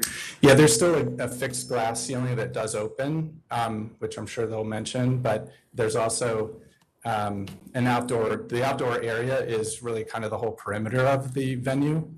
And I believe they have these panels, because I know they're stacked up now out front of my window. Did you say last time that the barrier or roof needed to stay closed, or did we not talk about that in the method of operation? Can you just look? Aren't the restrictions on the license? I don't have it right here. I just want to pull it up here. Sorry, you can keep going. Yeah, I was just going to say that I know there are stipulations about music outside and so forth, but despite those, and it's difficult to tell when you're a resident right next door, but we can hear the noise. We can hear the music, you can hear the people, you can hear people talking, you can actually understand people's conversations, which is pretty, and that's not even with the windows open, my windows open, for example. So it's just that it's that close. And then of course the sound goes up from there, so everyone above can also hear it, which is usually why the CB5 has that guideline about rooftops should be higher. So that's our concern, and given those violations in the past, I'm very concerned that if they were to be granted even longer hours and more events, it's obviously only going to get worse, and the recourse is very minimal for residents. So the conditions imposed by the members in December 2020 were no service of alcoholic beverages in the outdoor area, no music in the outdoor area, recorded music only, no DJs, no more than 10, and 9 p.m. closing with the outdoor area closing at 8 p.m. Okay. You seen DJs in this place? I have not seen a DJ. I'm not sure. I know there are private events that are held there. I don't know if there's DJs though. So you've been involved in this since the beginning? Yes. You've been living there. So my recollection of when this came about, this was supposed to be a private club, like that. Yes. Is that your recollection? That was the applicant's, story. I'm not trying to, claim they were misrepresented, but it clearly was more than that, right? I mean, it was being promoted on Instagram, right, to go as a venue for brunch and cocktails, which cocktails was, they look like cocktails, but, they were serving like sake teenies and things like that.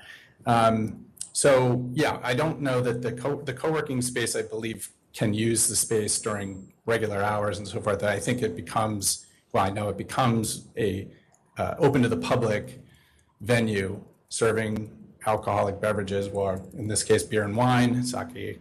I've forgotten the hours, but I think maybe at 5 p.m. or something like this, starting, Thursday through Sunday. You could ask the applicant of their operating hours there, but it's clearly a problem for us, and all the residents have to deal with this on a regular basis right now. Gilsey House is the building on the corner, correct? Correct, 29th and Broadway. So is the rooftop area that they're using right now, the rooftop of that entire building next to you, or just part of it?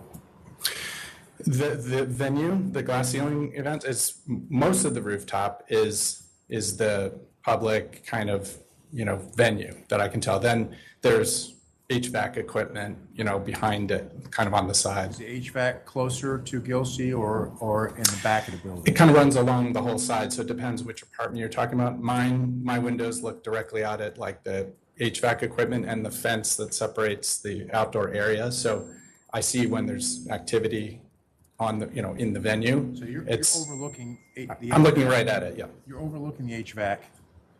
Yeah, in my case, I look like pretty much at eye level at it, and then the floors above obviously look down. So it's arguable their sound is even worse for people above because it kind of bounces up. But yeah, it's that's the logistics of it. Wait, do they want to speak as well? Yeah, I think briefly, yes. Hi, I'm Jessie Meyer. I'm the current board president. I've been in the building for about 18 years. Also and at 1200 At 1200 Broadway, yes, I'm sorry, at the Gilsey House. Our building consists of elderly people, families with children, young children, older children. So this venue is extremely disruptive to everyday life for many residents. They have shown that they do not follow the stipulations that were first presented by you. They have shown a complete disregard for their neighbors and their community. So I'll just make it brief, but we have not strayed from the opposition that we feel and the Community Board 5 has felt all along. Thank you. Thank you. Okay. Good afternoon. My name is Scott Soifer. I am the building manager for the Gilsey House, and I just wanted to express my concern for the quality of life issues that could come of this if the glass ceiling were to be approved for a liquor license and have these expanded hours.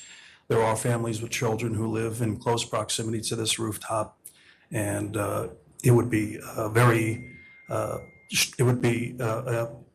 chaotic environment, in my opinion, that would involve law enforcement if it's even addressed due to excessive noise late at night.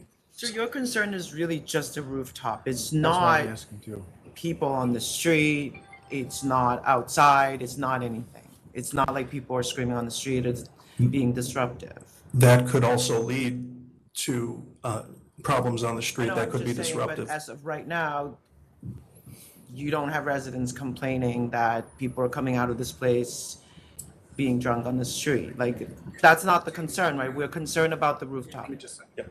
I'll just add, I've heard as past president, I've heard a few complaints from residents about their concern for the street, the width of the sidewalk, right? You've got a city bike there, it's Broadway.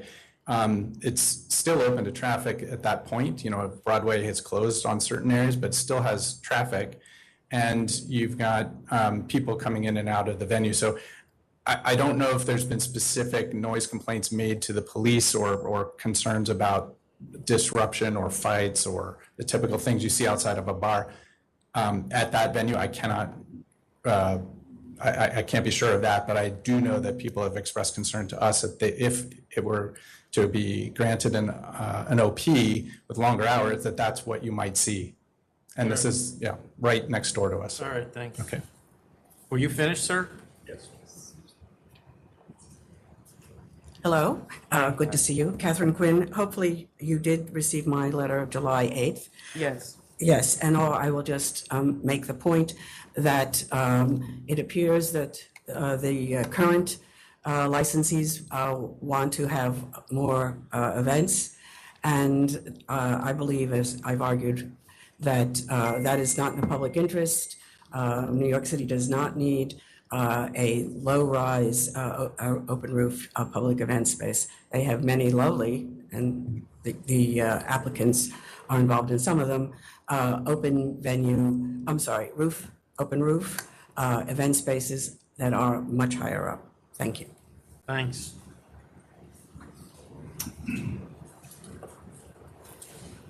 Go ahead. Great, thank you. Hi, good afternoon. I am one of the applicants. My name is Kate Lucio. I am the co-owner of the Glass Ceiling and the sole owner of Luminary, of which the opposition just referred to as part of my club. The primary original purpose of the Glass Ceiling was for it to serve as an extension of Luminary, our membership-based, inclusive career and personal growth platform, as well as community space that I self-funded and opened in November of 2018. Luminary is a woman-owned small business based here in New York City. It's space for all women and our male allies with an emphasis on investing in self-development, entrepreneurship, wellness, professional advancement, and giving back. Our community has access to a vibrant space and a vast ecosystem of services, offerings, and perks. We are an inclusive and diverse community, holding educational workshops, courses, programs, events, and partner with various well-known companies in the New York City area, including JP Morgan Chase, Goldman Sachs, Verizon, Unilever, Spotify, Bank of America, ADP, and just to name a few. The Glass Ceiling, as well as Luminary, services a diverse audience with more than 40% women of color attending our events and as patrons. These women have needs with mentorship, networking, leveling up, skill building, and creating a real environment and a safe environment where women feel supported and empowered. From lack of funding to lack of leadership opportunities to being passed over for promotions and opportunities and hitting the proverbial glass ceiling, hence the name of the establishment, I want to stress the support needed for women in the city. Luminary and the Glass Ceiling are beacons of hope, and we are committed to doing whatever it takes to be an asset to the local community and succeed. Everyone else had an opportunity. I would like to continue if possible. I left. Okay, I'm sorry. I don't know why this is going You like need this. to Sorry. stop moving the mic because that's where we're getting the feedback. Okay. But go ahead. Did you want to ask something? No, you Okay. can go ahead. I left a 20-year career in investment banking because I wanted to address the systemic challenges faced by women. Our goal with Luminary, along with the Glass Ceiling, is to bring women together and help them thrive. We are not a club, nor are we exclusive.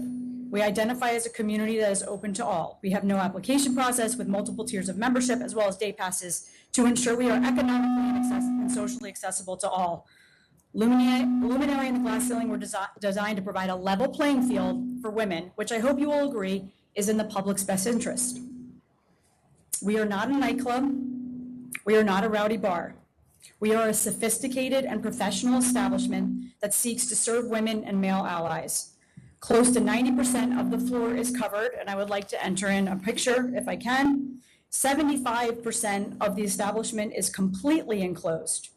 We have 6 two-top tables on the Broadway terrace for dining, and our additional terrace, which is fully covered, has sofas and chairs for lounge-style dining. We have nor have we ever had outdoor music.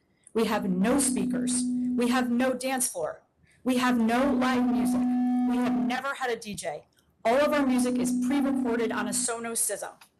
We are an establishment that should have the right to operate fully for the public, just like all of the other bars and restaurants that have been granted that right in the neighborhood. During the day, Luminary members have exclusive access to use the glass ceiling to work, meet, learn, and connect. In the evenings, from Wednesday through Friday, we open to the public. On Saturdays and Sundays, we're also open to the public. Prior to the pandemic, the glass ceiling would have served as exclusively for our members. But due to the pandemic and the financial disarray that we faced, we needed to open it to the public. Prior to the pandemic, our investments in this community was working. We were growing, bringing new opportunities, including new economic development, new jobs with the creation of the glass ceiling. We were literally over a year old when the pandemic struck. We had not yet opened. We continued in our commitment in the neighborhood despite the challenges that faced us in the economy and in the community, and opened the glass ceiling with SLA guidelines that were agreed to as a part of the beer and wine license in April of 2021. We have the right to operate as a full business with extended hours past 9 p.m., and we are asking until 11 p.m. So we're asking for a 2-hour extension of our liquor license and the ability to serve full liquor. We will have the opportunity to be competitive in this neighborhood and to further build a sustainable full-service restaurant and business in this community. This is in the public's best interest, in particular for women. We even have a section on the menu that is designed around women-owned wines, beers, and hopefully eventually spirits to support those businesses in the community. Further, we have developed excellent relationships with the local community. We are part of the Flatiron Nomad and Business Improvement District Alliance. We even hosted their summer event 2 weeks ago in June at the glass ceiling. We work together hand in hand with the NYPD and the FDNY, including submitting multiple letters of support, where we have built outstanding relationships and outreach to ensure we are in good standing. We are part of the Nomad Piazza group of businesses. We adhere to current restrictions and have done a considerable amount of outreach to and with Community Board 5, as well as the neighborhood residents, including the Gilsey House. We are here to be good neighbors. We want to be a business that is revered in New York City. Why would we jeopardize this? Why would I risk my reputation as a businesswoman and leader in this community in order to run a bad business? The answer is I wouldn't. But I deserve the same rights as my peers to operate, to be competitive, and to create a sustainable, economically viable, survive business in the city of New York. I could have chosen anywhere, but I chose New York. This neighborhood deserves to have a space, a safe space and environment, particularly for women, that delivers a great experience and a sophisticated experience. But if we cannot operate, we will not survive, and neither will Luminary. And this will impact thousands of women who come to our space and the neighborhood every day. We have tried to work tirelessly with Community Board 5 and the Gilsey House. Just to name a few things, to mitigate noise, we reduced the hours of operations and offered even greater levels of privacy and quietness through various versions of sound-bearing walls and installation of reimbursement for city quiet windows for certain residents. We installed thousands of dollars worth of green arborvitaes in the resident Jamie that spoke before in front of his apartment so that he didn't have to look at all of the HVAC units, which by the way have been there for close to 20 years. They service multiple buildings. We relocated other HVAC units. We have no outdoor speakers, no outdoor music, no live music, no DJs. We shaded an entire section of the glass ceiling roof. We've also offered, through the New York Police Department, offered residents of the Gilsey House and CB5 the opportunity to have one of their sound meters to test noise. All offers have been declined to date. If there is a complaint, which we have not had, that have been, if there is a complaint, if a 311 call, all of those have been found unfounded. You will see that in the submission of our application. To mitigate light disturbance, we frosted the entirety of the rooftop glass panes on the south side. To mitigate light disturbance, we agreed to eliminate retracting the south side rooftop panes of the glass ceiling entirely. This is absolutely in the best interest of this city. There are no other women-owned bars or restaurants. We have seen at least half a dozen new liquor licenses in 3 blocks after our original license or application was submitted There are none that are furthering a mission or a purpose that this city desperately needs. I would like to turn it over to Eric Bieberman, who is a member of our operating partner. Can I just ask a question? Of course. Maybe I'm confused about. During the day, you're closed to the public. During the day, the glass ceiling is closed to the public unless there's a, during the day, unless there is a private event, the glass ceiling is closed to the public. Sorry, it's me. It's gotta be left up and people keep moving it down. Jonathan? So, Jonathen. when it's closed to the public, there's no service of alcoholic beverages. No, there's no service of alcohol, beverages, or food throughout the day. Okay. That's correct. On Monday and Tuesday, there's no service of alcohol, beverages, food, nothing, unless we have a private event, which if there is a private event, 90% of those are through our corporate partners, like I mentioned, Goldman Sachs, JP Morgan. So you apply for one license. Does Luminaire have its own liquor license? No, we're not, people can't come up and down from the glass ceiling to Luminary with any alcohol. So Luminary does not serve alcohol in your spaces downstairs? We have wine and in our refrigerator, but we don't sell it. Take that back. You better, you didn't say that. But that's not allowed by your license. You didn't apply. You can't. That's why I'm saying just take it back. Okay. Withdrawn. Okay. Can I ask? You Sorry. used to. Okay, we don't. Sorry. In one part of the application, you referred to the extended hours that you want. Yes. So, but in the public interest questionnaire submitted for the 500-foot hearing, you gave us the original hours. No, we amended it to 11 p.m. So we said we'd like the indoor. No, I just read the public interest questionnaire. I have it right here as well. 10 p.m. for the outdoors and 11 This is the p.m. public interest questionnaire you submitted for the 500-foot hearing. I have it. I have just to find it. Yeah, unless What's I- in there? Did I miss Yes. something? No, what's in that? What's in the PIQ? In the public interest questionnaire are the hours that are approved right now. This is what I have in the application. No.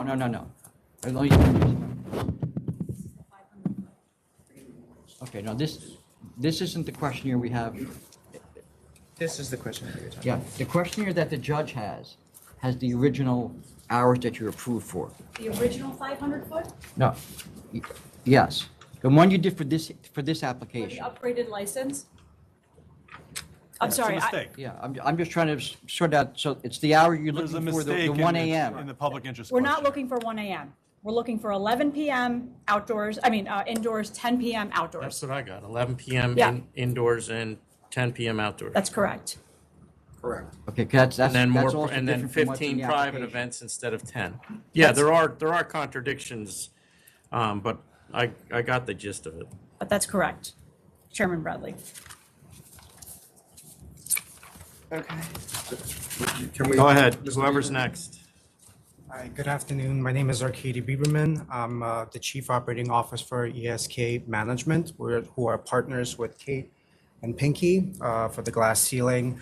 I have 18 plus years in the food and beverage environment, particularly in the events establishments. My background goes to far back as being the banquet manager for the Rainbow Room, which is an iconic venue, but is known for big corporate events, weddings, and things of that nature. Prior to that, I was the Director of Operations for the Altman Building, which is, again, a space for mostly corporate, for private events, conferences, fireside chats, and things of that nature. And obviously, in my expertise and my past history, I applied those operational experiences to the glass ceiling. And we've taken all of the proper precautions to make sure that we're compliant, that we've operating per the stipulations. So just to go back to a couple of operational details that we do to make sure that we keep it under stipulations. Our last reservation seating is an hour prior to our closing hours, okay? And our last order to be put into the system, including food or beverage, is half an hour prior to closing time. So in our corporate, our guests generally go from, as Kate mentioned, Morgan Stanley, MasterCard, Goldman Sachs, as well as a small companies that are looking to come out with their colleagues to share a drink and appetizers or even a meal. On our daily operations, our operations consist of as a restaurant. We have restaurant tables, chairs. We also have additional lounge areas with couches and cocktail tables for people to have small bites. Is that all under the glass ceiling? Is that all under the glass? Correct, correct. So it's a mix. So under the glass ceiling, it's a mix. So you could have a dinner or you could be in the middle sitting on the couches and enjoying a drink. Which would be helpful to you. Can I approach, just give you pictures? Sure. Thank you. Is there any- In addition to going into the glass ceiling, you must have a reservations.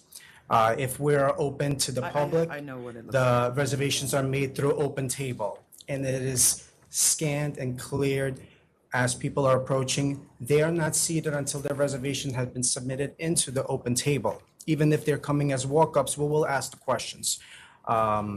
It's a very family-oriented place. We do have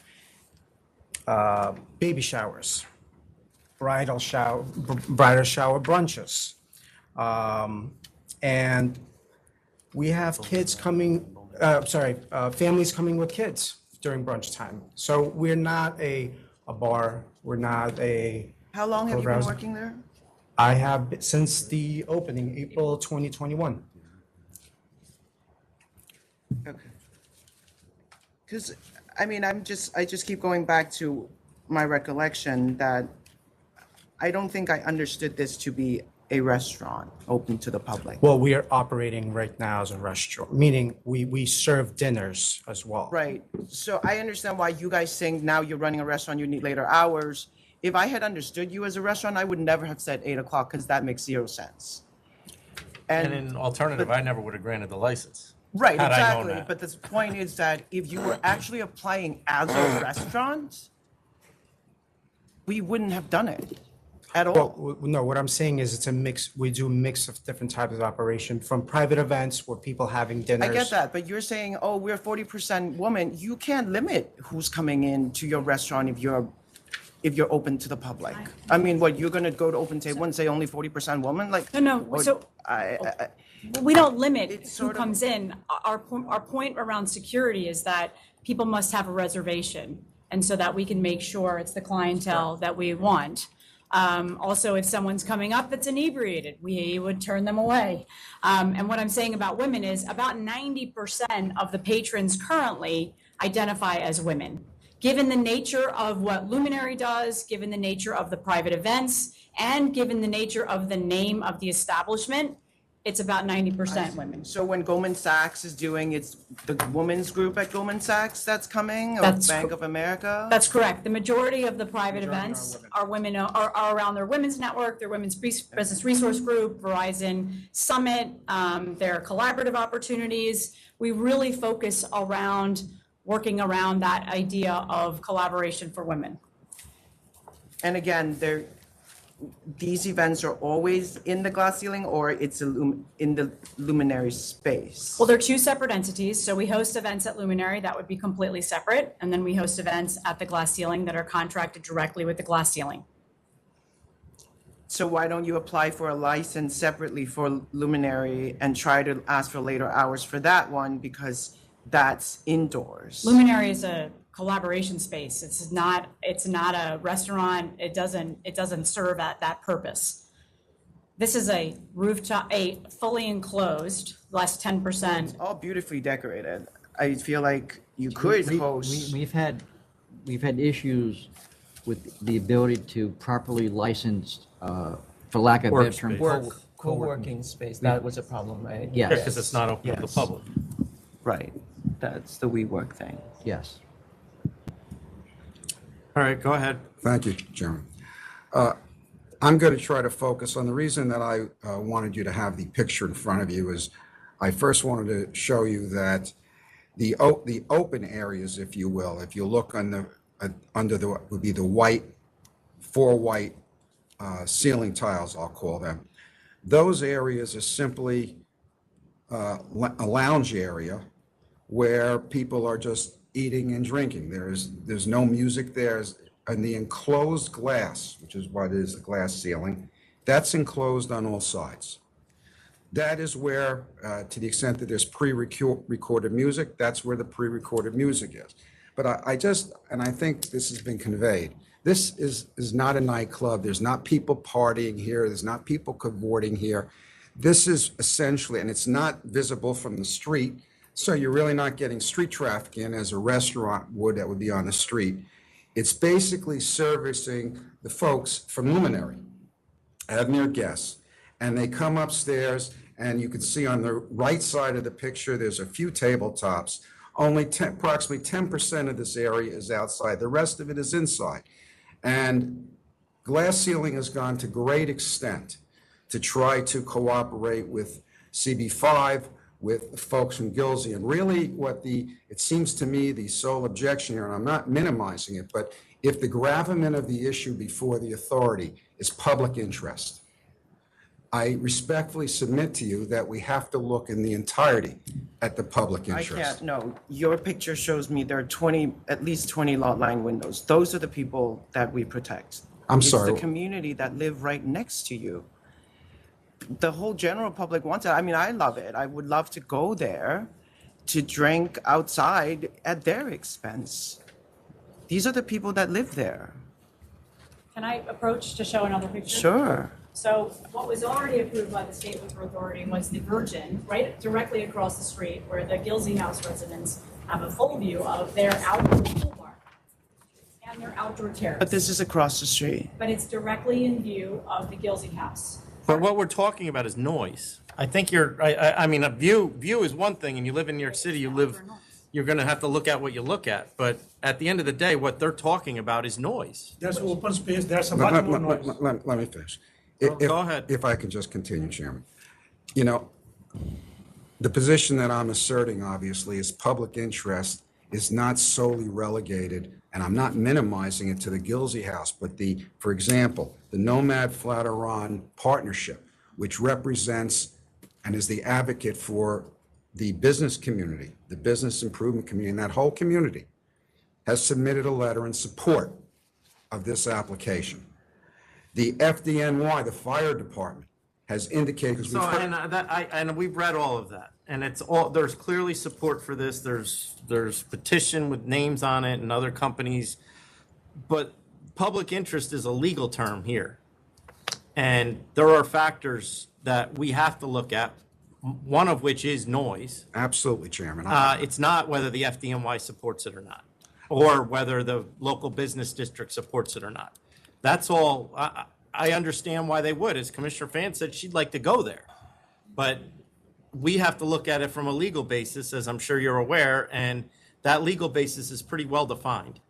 Well, and one of the legal issues is the opposition. One of the factors that are enumerated is noise. There are multiple other factors, but there's also the last factor, which is other factors that the authority might consider. And so when we say public interest, I'm respectfully submitting, Chairman, it's not merely the Gilsey House that the authority should be considering. I'm not suggesting that they're. Well, they're clearly not the only people objecting. Well, it seems to me that they are. Well, there's numerous letters in here from electeds that are objecting. Now, you do have support from a couple as well, but there are much more in opposition than support. Mr. Chairman, with all respect, there's a letter in support from the current mayor of the city of New York. Who was at the time the borough president of Brooklyn. And that's even more important. Because, just for the record, to be clear, the primary in the city of New York was in June of 2021. He won that primary. It was, you can take what we call, this was a court proceeding, judicial notice of the fact that once he won the primary, it was virtually a foregone conclusion that he was going to win the election in I'll October. give you the benefit of the doubt. Okay. He was mayor of New York at the time, but there's still numerous electeds who are not supportive of this. Mr. Chairman, if I could say, I would say that the most important official in the city of New York is the mayor of the city. Well, I'm not going to get in an argument about that. I would argue I am, but I think I'd lose that argument.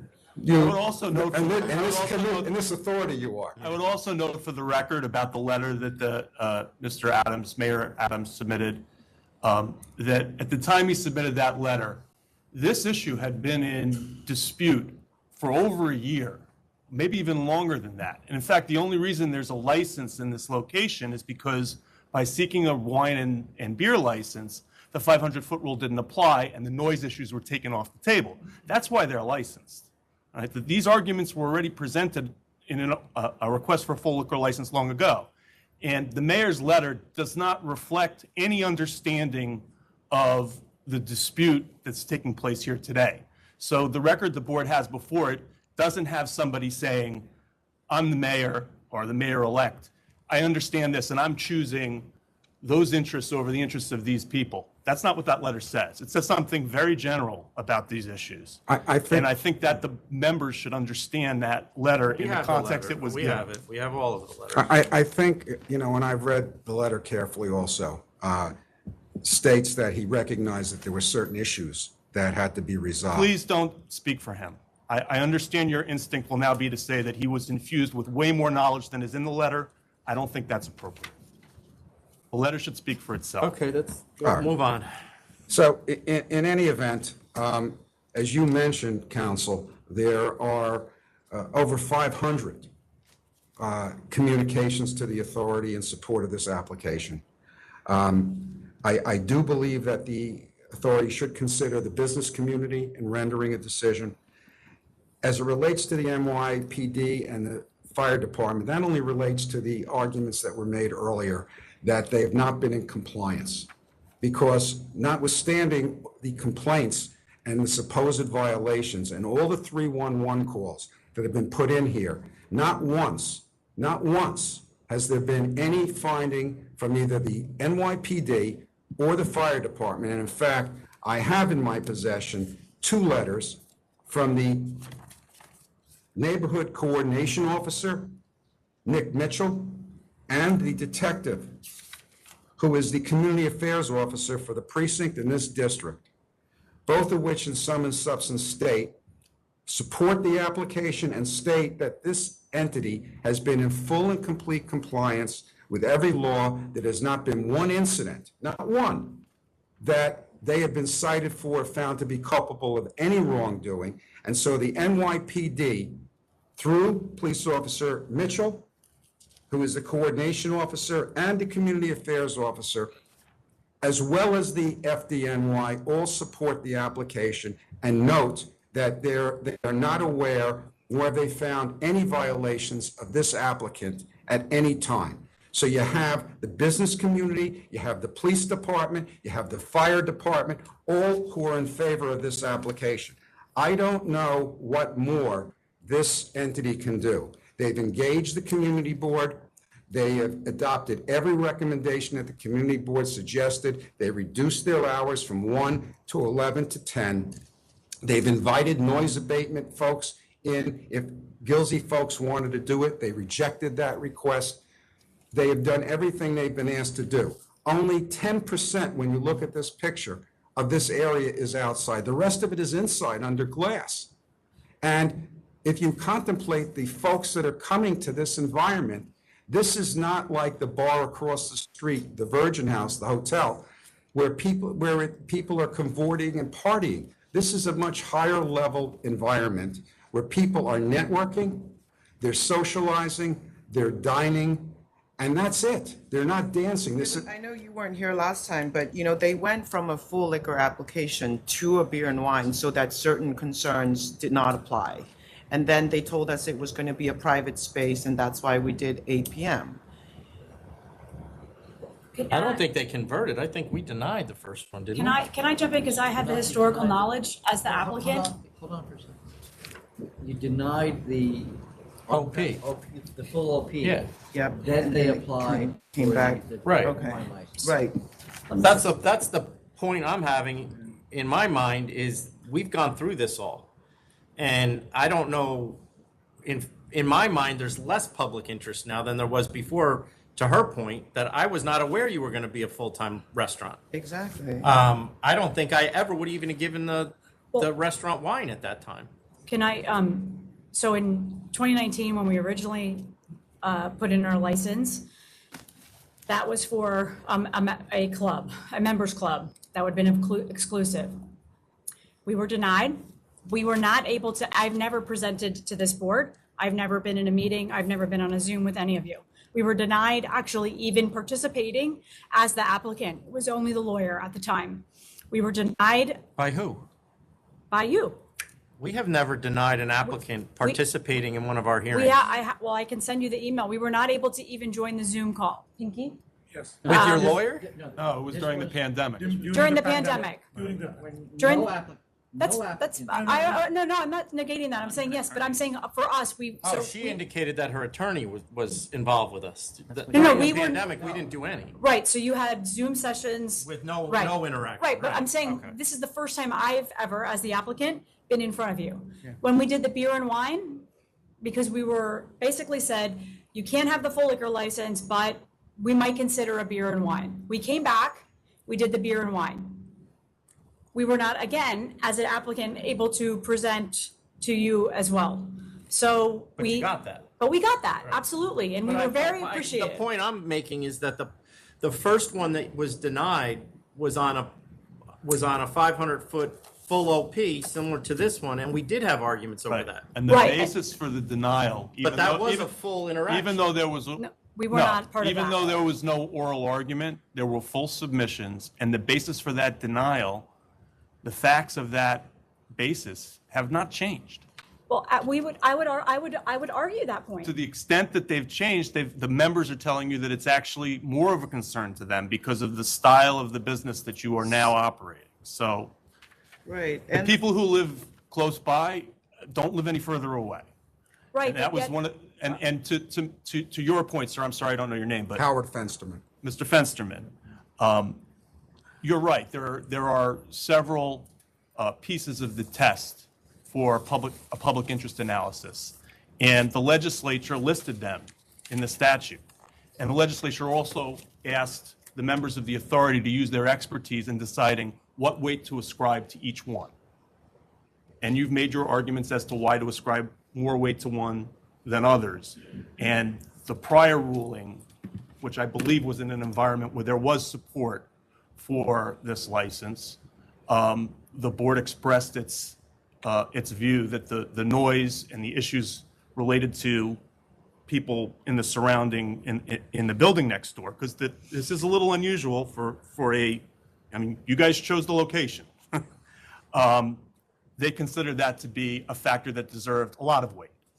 And so I don't know what the reason is why it would deserve less weight now than it did then. I guess is the point. Can I ask a question? If we were to agree to enclose all of the outdoor, so the area on Broadway, and then fully enclose that outdoor terrace that's covered but not fully enclosed, if we completely enclose that, would that be amenable?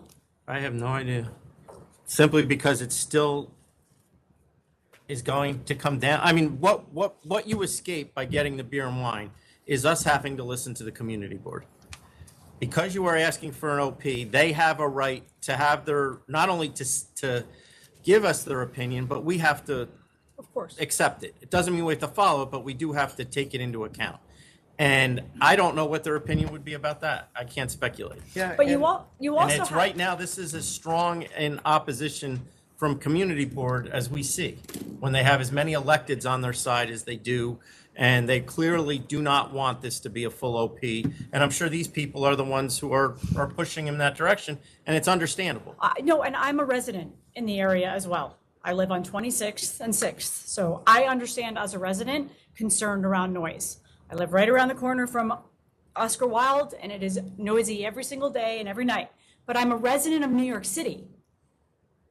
I mean, if you want to try to talk to them about it and see if you guys can work something out, like, I'm happy to do that. But this is an uphill battle for you because Community Board 5 said no.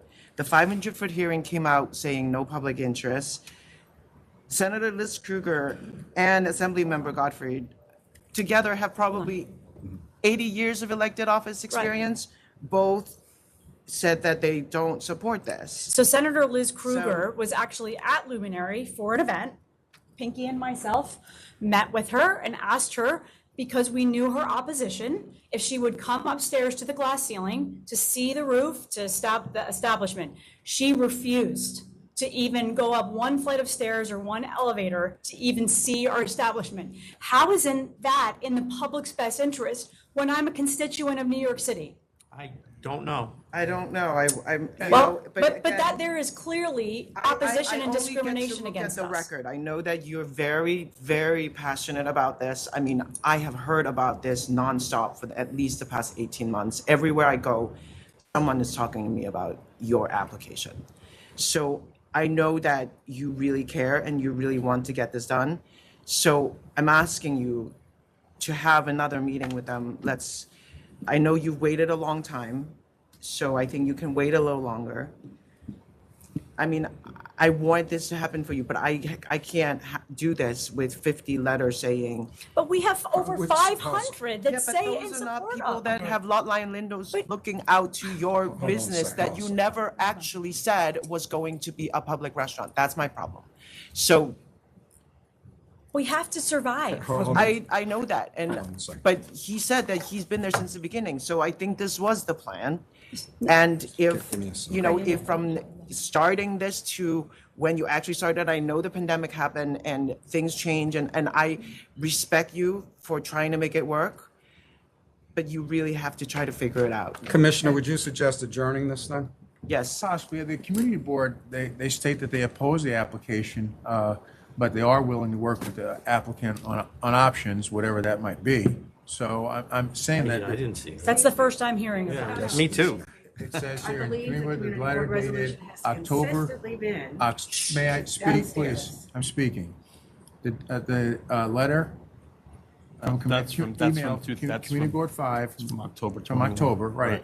But I'm saying, they said they opposed it, but they did say, although CB opposes the location of rooftop, we'd be willing to work with the applicant on options. It says other than operating rooftop, for example, licensing portions of the interior, whatever. So to me, that means the door might be cracked open. Okay. To like, look, can we talk about this now, I personally want to be for you, I see what you've invested, and I think it's a great idea and everything, but I can't function in a vacuum irrespective of residents' concerns. And I don't think like you're that far apart from settling this. I mean, you've done a great deal of work with enclosing the rooftop.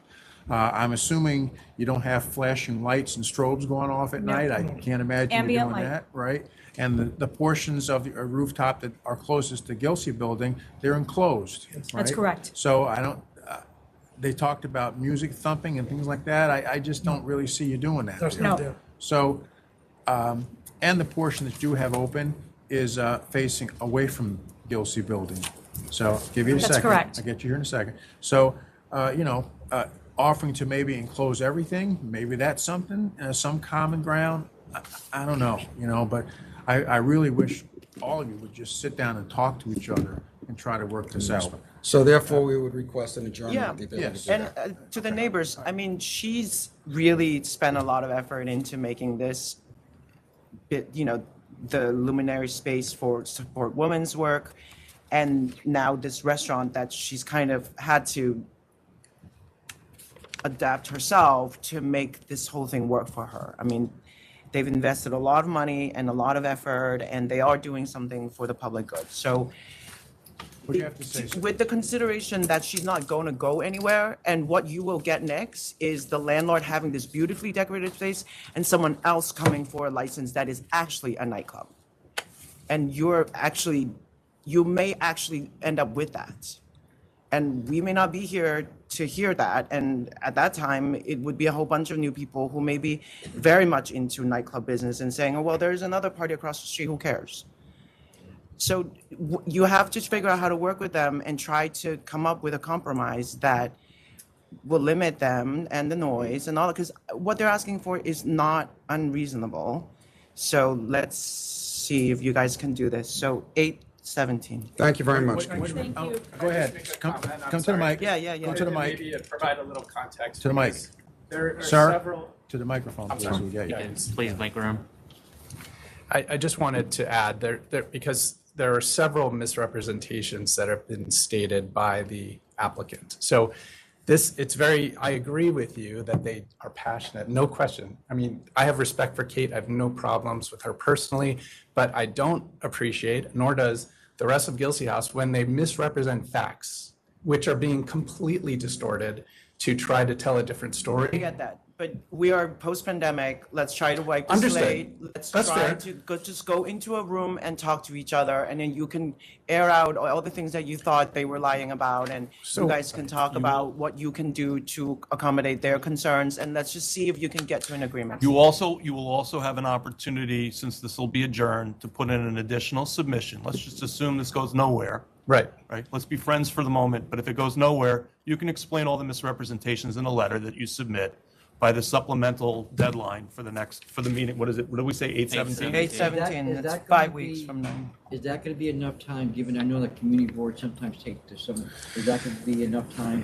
We can reach out to the community I'm not board. necessarily asking them to go to community board, but you can come back September Well, if it's not 2nd. enough, no, if it's not enough time, just call us and adjourn it again. How about August 31? That's 7 weeks. Is that a meeting? Yeah. I mean, I am the secretary. are you asking I us have if the we calendar, approve of that date or memorized. no? I'm It's sorry. like- Was that a question? with to- August Maybe a 31st. sickness. Okay, August 31st. Thank you. Thank you. Thank you. And if you can get Liz Kruger to change her letter, anything that you can do. Can we take 2 minutes, please? Yep, we're gonna take a brief recess. We'll be back on the record soon.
All right, we're back on the record after a brief recess. Next is 1090, Los Chiquitos Deli and Grocery Corp. 1090? 1090. Have a charger? No, I got a charger. It's not getting electricity.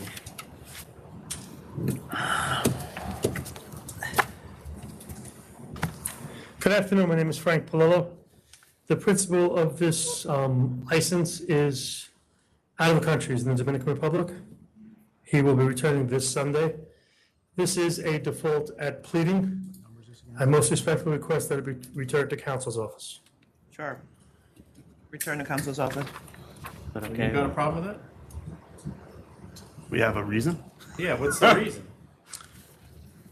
He has not, I'm sorry, he retained an expediter, which was the first problem, to represent him at the pleading. The expediter never showed up. He knows nothing about the case. I would like to familiarize myself with the case better. I don't believe this is the type of case that the board would consider a plea at this time. I think that's probably out of the question. So I think we have an alternative. I was going to cancel. Right, not the kind of plea I was looking for. It's a 4-month-old license, 3 maybe. That's why. I understand. But I think I'd like to give this licensee the opportunity to represent himself, have him represented before the members.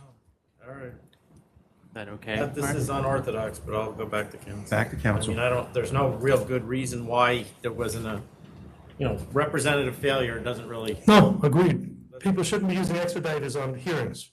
Next. Thank you. That was okay with you, Commissioner Finn? Yep. Okay. Next is 1112 El Triunfo Taverna Corp. Default at hearing, this one. Good afternoon. Scott Lockwood for El Triunfo. There was a default at hearing. We would request that the default be vacated.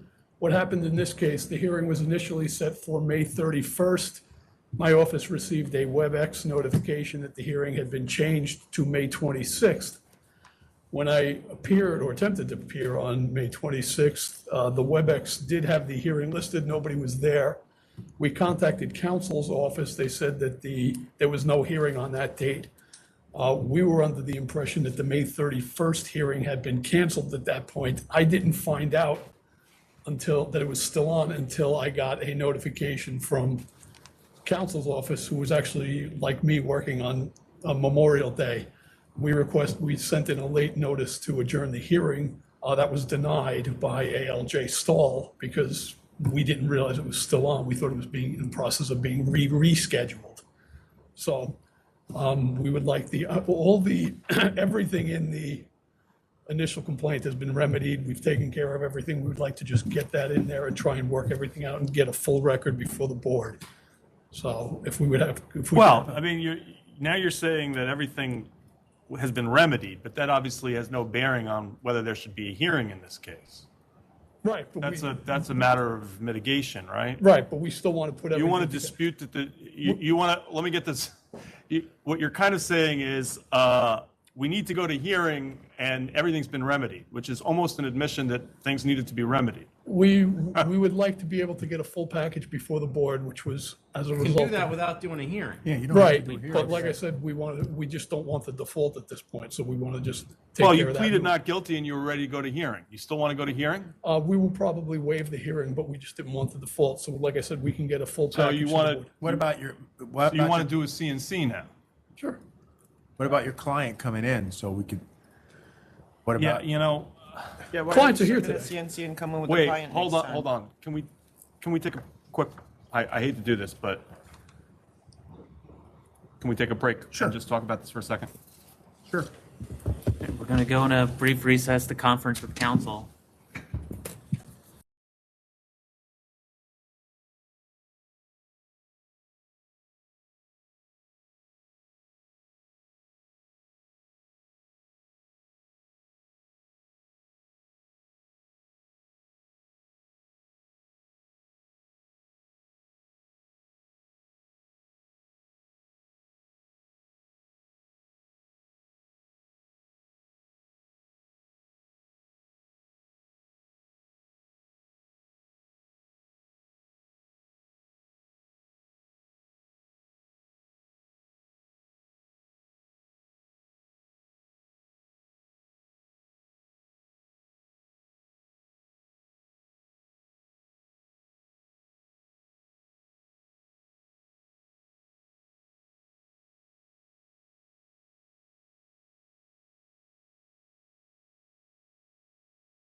All right, so we're back on the record after a brief conference with council.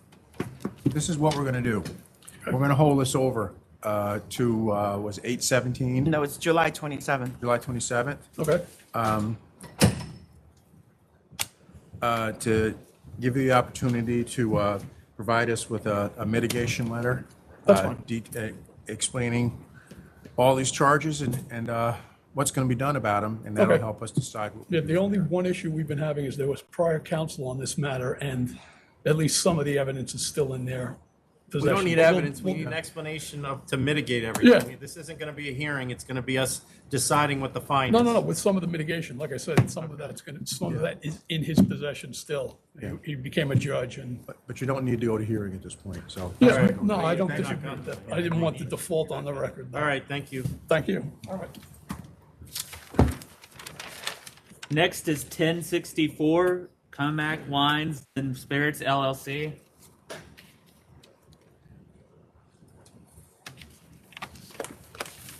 $10.64. Yes. 1064. Okay. Good afternoon. Oh, I'm sorry. Are you the applicant? I'm the- Come up.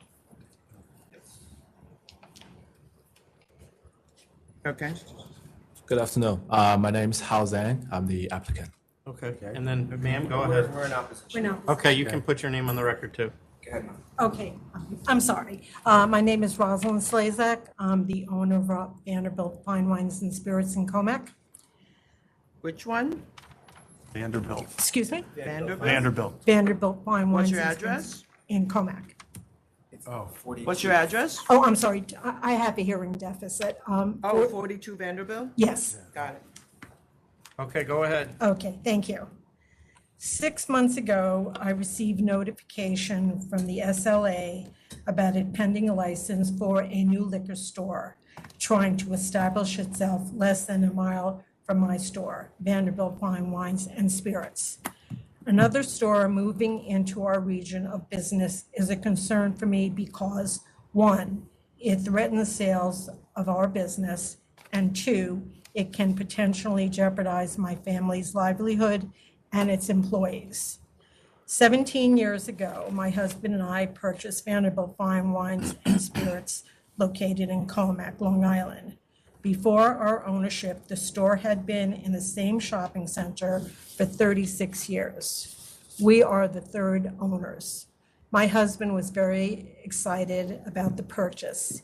He loved a good glass of wine and looked forward to introducing wines and spirits from different regions of the world to our local community. Unfortunately, his dream was cut short in 2017 due to a terminal illness. At that time, I became the business's sole owner and had some big decisions to make about its future. After some soul searching, I decided to retain ownership of the store. With the help of my son and our employees, the business continues to thrive today. I am here now to ask you not to grant COMMAK Wines and Spirits a license in order to help protect my store's viability and its future. I am grateful for your consideration and thank you for the opportunity to speak to you today. Thank you. Go ahead, guys. You're on, fellas. Hi, my name is Jim Chen. I'm the representative for COMMAK Wines, Mr. Zhang. I guess, first of all, COMMAK area has seen, even during pandemics, home sales, population growth. From 2018, 2019, it's up probably 1%, 2%, whatever it is. The median So before income. you get into that, there's some questions about the application Sure. itself. The indication on here is that he's invested $10,000 total. For And- construction only. But the rent is $10,000 a month. I can clarify. Yes, And please do. then we still haven't gotten to product, employees, anything like that. When we ask for the amount you invested, we want all of it. And there's a reason for that. That's to make sure that all of it comes from you. So when you put $10,000 down, and I know it costs you $20,000 just to get a lease, right? there's something not kosher there. No, because on the application, what I understood it to be, and he can explain afterwards, is that when it asks us for the financial disclosures, it says total expenses, right? Purchase, there was no purchase contract. There was no real property involved. There's only renovation. And then the last item, miscellaneous, any other expenses related to this venture. Well, so assuming you're going to get a license, there's going to be costs. Right. Insurance, products, workman's comp insurance. First and last month's rent. Right. First and last month's rent. What he's invested just in the renovations doesn't even cover the rent. Right. So even that is, I should have put this down, but I was unaware that miscellaneous was for that part because It's I not, thought it was. I mean, it's not, I don't care where you put it, but when we say we need what's invested, it's gonna be what's invested for you to open. Okay, but in the meantime, also his rent has been paid. How much have you paid so far? So it's 10,800. I can clarify. Yeah, I mean, it says, it's pretty self-explanatory. For real property, I mean, what you're paying rent should go in there. Yep. Oh, So if I may just add some context, I applied this license, I believe, in July 2021. I think it was registered in your system, September. That was the day I received the initial notification. I must admit that 10,000 was, first of all, was an estimate, but clearly it's more than that, and it's much more than that as of this date, because of how long this application took. I think that 10,000 initially, when Jim was my representative, when we decided to put that number, it was mainly for just the floor, the paint, because there's not much to renovate for a liquor store. It was How much have you invested, and is it all your money? It's not all my money. It's not, that's not all the money I'm going to invest. So far, I already invested close to 80 grand just on rent. Is that all Just your on, money? All from you? of course. You didn't borrow any money? No. All right, so the next question I have, I don't know whether they have the same question. You applied for a restaurant in 2019, Correct. and at that time, your wife owned a package store. Correct. Are you still married? I'm trying to amend that relationship. I would say, You don't have any indication on the application that you're married. Yeah. And the reason that's interesting to us, I don't care if you're married or not married, but when you were married, your wife owned a package store. yeah. Which would, if you're me and you're reading that, Yeah. that would indicate to me that you're trying to hide that your wife owns a package store. No, I wasn't. That restaurant that I applied, that was a dumpling store I owned with a couple of my friends. It was called Dumpling Factory. We applied for a on-premise license 2019. That restaurant did not survive the pandemic. I just want to clarify that. And then my wife's liquor store, she also sold that store in 2021, towards the end of 2021. I wasn't trying to hide anything. We did have some issues, me and my wife, meaning during the pandemic. I'm hoping to reconcile that, but I just want to be fully transparent to you guys. Maybe you didn't say anything because the license was surrendered. Well, it is. Yeah. No, the problem was that. No, when he filed this, He didn't she disclose had he was to- married. Yeah, he answered the same question in two different applications in two different ways and swore under oath he was telling the truth. That's why it's a problem. She sold it in December of 21. Let me ask you this. was You're filed gonna, before that. you work in New York City, in Yes. Manhattan? Yeah. And you live where? I live in Roslyn Heights in Long Island. Okay. So how far is that from COMMAK? Maybe 30 minutes. Okay.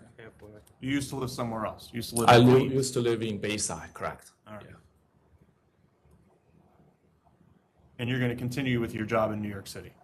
Well, my job is full-time job is consulting. It's my office is New York City, but it's remote. It's a remote job.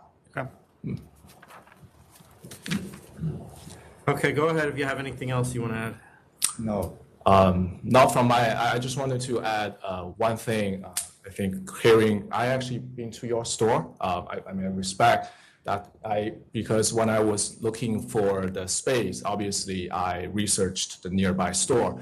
I just wanted to bring to your attention, COMMAK, that mall complex is a very large complex. It has some substantial tenants such as Costco, Home Depot, Louis.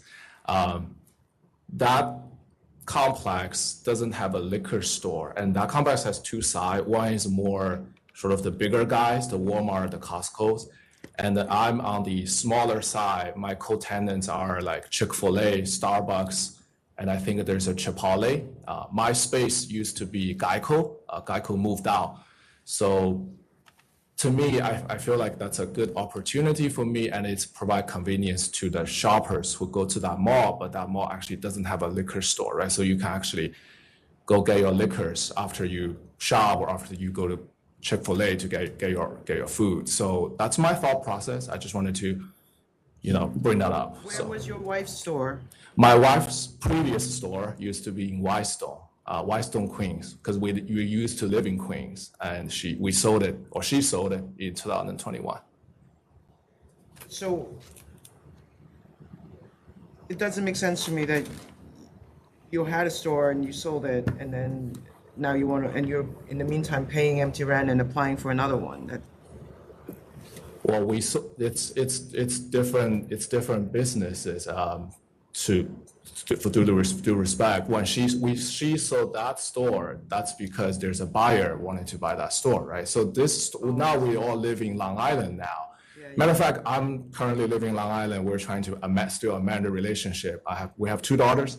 I live in Roslyn Heights. So for this new store, potential new store, obviously makes sense to be in Long Island, and also Who lives in Washington Heights? No Did you say Washington? Roslyn. No one lives in Washington Heights. Yeah, sorry. Okay. Okay. All right. But there's still also a public convenience and advantage question. Yeah. Members have any further questions, or do you want them to? No, you can vote. All right, Commissioner Fan. I mean, in this driving community, as we heard from them, there's a store that less than 1 mile away, and they're not really doing great numbers. Their numbers have come down from 2017. They did more than they did, last year. So come down from 2017 to last I'm not year. seeing a demand here, and so the next right. closest store is also doing lowering numbers. So I'm going to vote to deny. Commissioner Ford.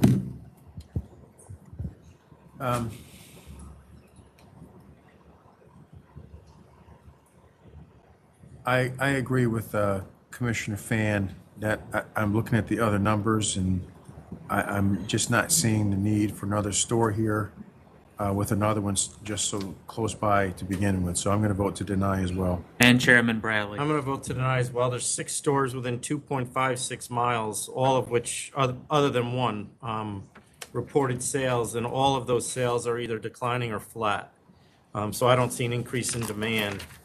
So I don't see any public convenience and advantage. You're obviously a good applicant. You've obviously got, or your wife has experience. I assume you have some, but this isn't the right location. Thank you. All right. Thank y'all.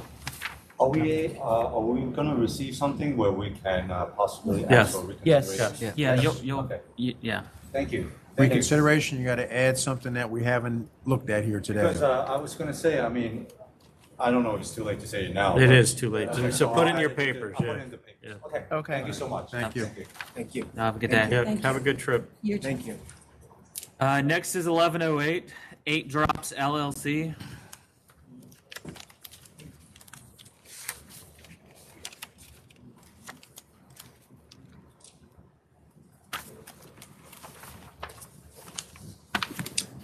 Good afternoon. I'm John Lynch, the attorney for 8 Drops LLC. Is there any opposition here? No, we did get one protest letter. Okay, go ahead. Okay, I'm here with the business owner, Kareem Torres, and the business manager, Michelle Quintana.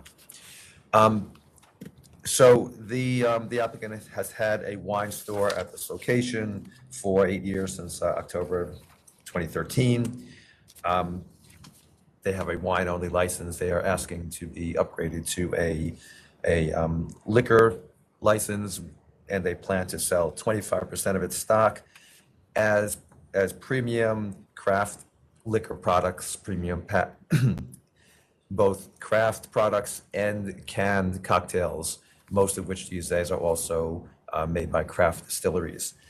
In our submission, we note industry statistics that the craft liquor product and the craft canned cocktail business are booming. They're outpacing the rest of the industry. These are the products that my client intends to focus on, and they're not available, to her knowledge, and she can speak more to this, not available in the area stores at this time. The other point is that the demographics of this area have changed over the past 10 years. We've cited population statistics, particularly in the 35 to 45 year age group. They have increased by 25%. I have laryngitis, excuse me, today. And that is the age group that really is drawn to the premium liquor product and canned cocktail products. Within the area, there have been many recent new residential developments. My client is located at 489 Myrtle Avenue. There is a new development of 93 new units at 490 Myrtle. There are 5 new units at 491 Myrtle. There's a new construction of 21 new units at 493 Myrtle, 10 new residential units at 501 Myrtle, 143 new residential units at 504 Myrtle. So this is an area of development, and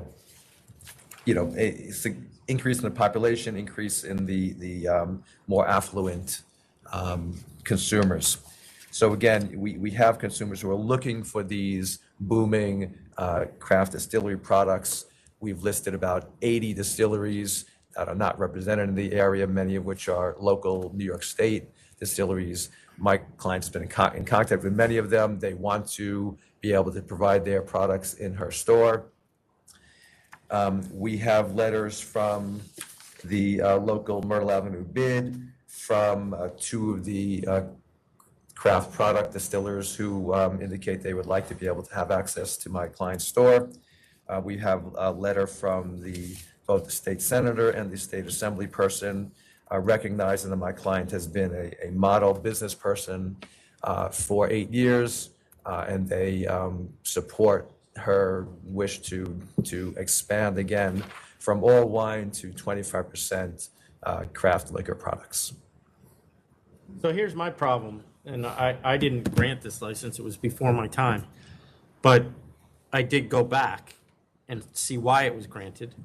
And the reason it was granted was their justification that they wanted to be a wine store. Mm-hmm. And every license surrounding them, still to this day, was there before they were. Which leads me to believe the only reason they got their license initially was because they said, we're going to be a wine store and we're going to focus on wines and this is what this area needs and whatever the case may be. And one of those stores was 433 feet away, and it still is. Mm-hmm. And it's a full liquor store. Now, 9 years later, they come back and say, well, no, we don't want to be a wine store anymore. We want to be more than that, when there's already people very, very nearby who are more than that. And I have to imagine, I can't speak for the board at that time, but I got to believe that they would not have gotten their license but for the fact that they were a wine store. Mm-hmm. And now you're asking us to give you what you couldn't get then because your customers are asking for it and there's development. But everything that you mentioned is a development is actually closer to other liquor stores, not yours, based on the addresses. Yes. So I wasn't part of that initial application, so I only have the same knowledge that you have. My clients do not want to compete with the other liquor stores. Well, they want to. Okay. They want. There's a demand for products. That's like a milkman saying he's not competing with the other milkman. I mean, well, their primary goal is to support this burgeoning new niche in the industry that, and they can speak to this more than I can. They have people asking for these products. They have distributors asking, wishing that they could sell them there. They want it to only be a small, relatively small part of their business. And, they don't, and these are products that in their knowledge are not being offered at the other stores. And so, their intent, they feel that they can coexist quite well, and they won't be. The only thing in your favor is the other stores, for whatever reason, and I hope it's not because of something we did, decided not to respond to our request for sales information. I mean, my client knows them all. I mean, she can speak to her relationship with them. You can't tell me why they didn't respond. Well, it may be because they don't see her as a threat. That's. No, I'm not going to speculate either, but, all right, go ahead. Corinne, do you want to talk about your experience? Good afternoon, and thank you for giving me this opportunity to speak. 9 years ago, I opened a wine store. This wine store focused exclusively on natural wines made by women and other minorities. That is my business, and I have stayed true to that business every single day. These are the only wines that we carry, and they're very hard to find elsewhere. Over the years, we must have employed over 30 people. We have stayed open during the pandemic, during snowstorms. I even educated my children in that space because of school closings during the pandemic. It's, we are very much, I'm very proud to say that we are a positive part of the change that's happening in our community in Clinton Hill. We're very active in our community. We're very well liked, even by the other stores. We do not try to compete with them. We carry a unique set of products that are not available to them. Of course, the last few years have been very tough for everybody, not just because of COVID. We all learned the keyword pivot, right? And we all had to change with the times. While I'm very true to my ethos of female-produced wines, the market has actually changed, and we're struggling to keep our doors open because we have to turn away almost 10 customers a day asking for small batch, local craft spirits.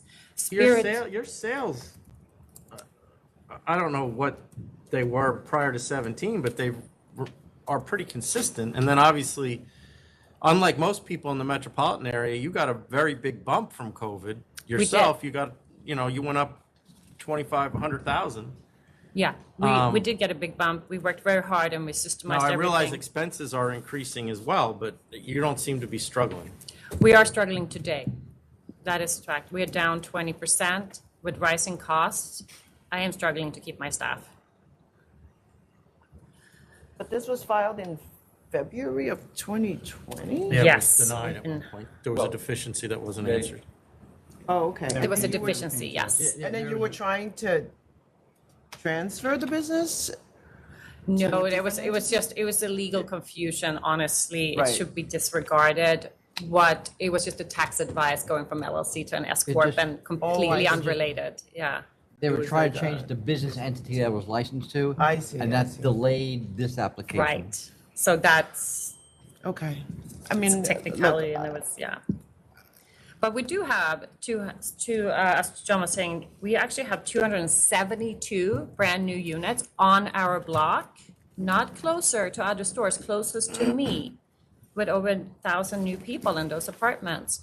And new liquor license full liquor license have been granted only a month after I opened to a store that's very, very close to me. That store is doing very well. Considering I have to turn away all my customers every single day, they get disappointed. No one wants to say, no, I can't help you. They don't want to come in for a bottle of wine then either. I'm losing market share quite rapidly because I cannot serve my customers I know, adequately. but that's what you said you wanted to do. It's very difficult for me, knowing how long I've been here and what I know happened here, and you just basically told us what it was. You were focusing on female-owned vineyards of natural and organic wines. That's great. And somebody gave you a license because they thought it was great too. Great. But there are people who aren't going to be interested in that and are going to walk into your store and not want to buy those things. Absolutely. And that's happening to you now. I get that. But the alternative was you wouldn't have got a store back with then. all due respect, No, I you am wouldn't have not got one looking here. to start I take selling it back. You wouldn't have got one spirits. here. I understand that, but that was almost 10 years ago. And a lot of things have changed since then. Yeah, but I'm- your competitors haven't. Yeah, I'm not looking to sell Tito's or spirits or start a lotto or put up a bulletproof wall. I'm looking to sell small batch spirits that fall under the ethos of natural, minority produced, that are not sold elsewhere. Consumers are asking for them. They fall under my umbrella of belief system. By no means am I looking to hurt any other businesses. I'm simply looking to provide a small part of what customers really are looking for that I feel proud to present to them as well. Okay, Donald, I think we're ready. Commissioner Fan? I think you've been there for a while and you've proven a track record, so I'm going to vote to approve. Thank you. Commissioner Ford? I'm going to vote to approve too, but I'm going to put a cap on it, like say, like 20% spirits, something like that. So, I mean, you're such a small store, but at 560 square feet, Yes. consistent of retail space and everything else besides your storage. So I don't think that you should have that big of an impact on other stores anyway. So I'm going to vote to approve with, like I said, 20% cap. Inventory? Yes. Yep. Thank you, sir. I guess Chairman Bradley. I'm going to vote to deny. There's a full liquor store 440 feet from them, and I'm convinced that this store would not have been granted had she not asked for the special wine license and the interest that she had in justifying that store. Now to put another one in there, I don't see any public convenience and advantage in it. Before we go forward, Commissioner Fan, are you okay with I'm that? okay with 20%. 20%. Okay, so you've been approved with the 20%. Thank you very much. Thank you. You're welcome.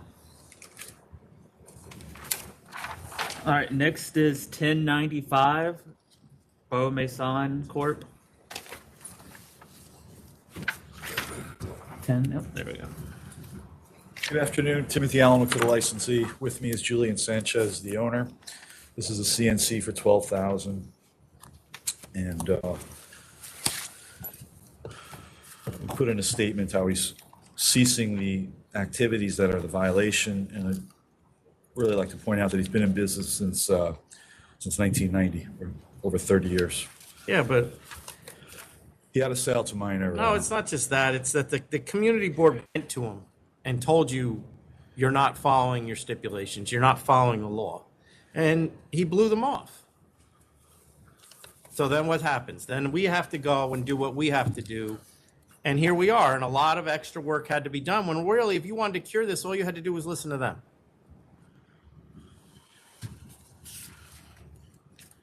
So I don't have all that, so I don't have a bill of particulars. 95 noise complaints. I'm going to counter at 17. He's adding, he was running essentially a nightclub on the second floor. Cover charge, hookah, dancing, DJ, all outside method of operation. And he was called out on it by the community board, and he didn't do anything about it, except continue to operate, and didn't come and ask for a method change either.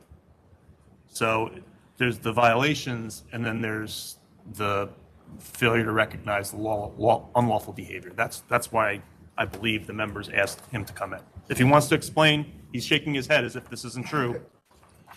It's up. If the members want to hear what he has to say. You want to speak? I'm just going to go along with the chairman, 17. You want to just take the 17? Well, Commissioner Fan? Yes, I'm going to go with that. So since he's denied, counter offer 17,000. He'll accept the 17,000. What was that? He'll accept the 17,000. All right, thank you. Accept it Do that now? right now? Okay. Yes. Thank you. All right, thank you. All right, next is 1124, Tequila and Mezcal, NY Corp. This is a request for reconsideration of the board's decision to impose cancellation bond after the licensee defaulted at pleading. Yeah. The notice of pleading was due, the response to the notice of pleading was due on All right, I'm March. going to interrupt you. We apparently have accepted your reasoning for your guilty or not guilty plea, and we're going to send this back to council. Great, thank you very much. That was 1124? Yes. That was 1124. 1124, yes. Yes, back to council's office. Thank you. Commissioner Ford. Next is 1068 and 1069 INWOOD Bar or Beer Garden and Bistro Inc. 1068? 1068 and 1069.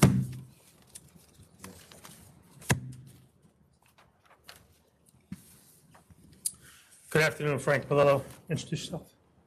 Good afternoon, Maria Figueroa, the owner. There's an offer before you.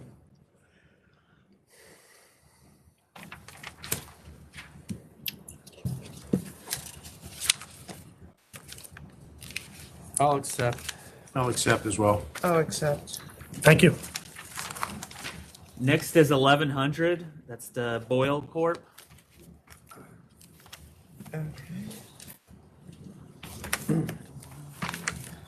Frank Palillo, please introduce yourself. How you guys doing? My name is Ku. I'm the owner. Where do you, before you get going, Mr. Pillow, where do you live? I live on the Two Bridges. Like how close to this location? Oh, right over the bridge. So you were, 10 so were you minutes familiar with what was there before? Do you mean the operation? Yeah. No, I wasn't. Woodland, you never heard of it? No. Because you put in an affidavit that couldn't be more false. In that in my 7+ years here was probably the worst establishment that we've ever had to deal with.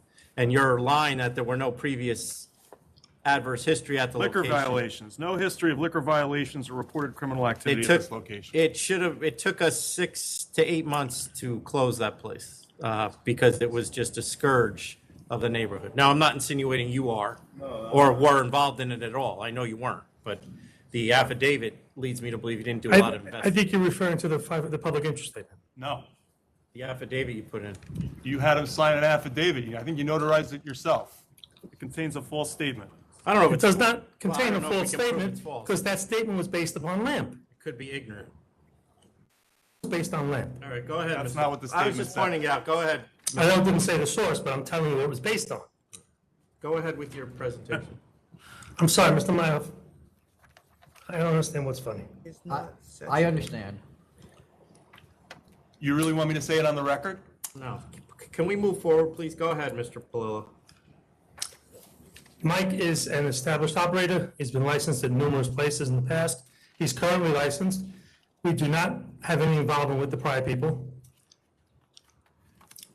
Where are you currently licensed again? Okay, Mike- Saigon Shack, Saigon. Park. Yeah, we have a location on Waverly Place, and we have a location on 139 Okay. Christie Street. And so this is just the same business, essentially? This is a third Yes, location this of is- the same restaurant? Correct, And your hours are 4 to 11? correct. How come you're Oh. only doing dinner service? Because that's the model that we have, that we only. Every it's a- location is dinner service only? Yeah, from, It should be noted, it should be midnight on the weekends. And Mike also has another application currently pending, So 4 to 11, Monday through Thursday, Sunday or Thursday. Sunday through Thursday, and then Friday, Saturday, 12. Correct. And how come you only have a manager from 4 to 7? That makes no sense to me. Is that a mistake? Is that the personal questionnaire? Yeah. 4 to 11. I think maybe you mean 4 to... He's going to be the part-time manager from 4 to 7. He's got other premises he's operating. His manager will be there on a full-time basis. 4 to 11, Sunday through Thursday, 12 a.m. Saturday and Sunday. And what are you gonna do with all the benches and all that? You taking all that out? Benches in the yard? No, the sort of like the kind of party area, There's Like- no party area in there. like this is not there anymore? That's the yard. That's the yard? That's outside? hmm Yeah, they're all gone. That doesn't look outside to me, but okay. Yeah, it's enclosed. It's but that's- enclosed? yes. Oh, okay. But that's all gone. It's all gone, yeah, we got tables and chairs. How many tables can you put? Indoors or outdoors? Indoors. I think it's about 14. Got 129 seats. That's a lot of 51 tables. Outside? giant space. No, inside. Maybe we should bring Mr. Fensterman back to talk about Woodland.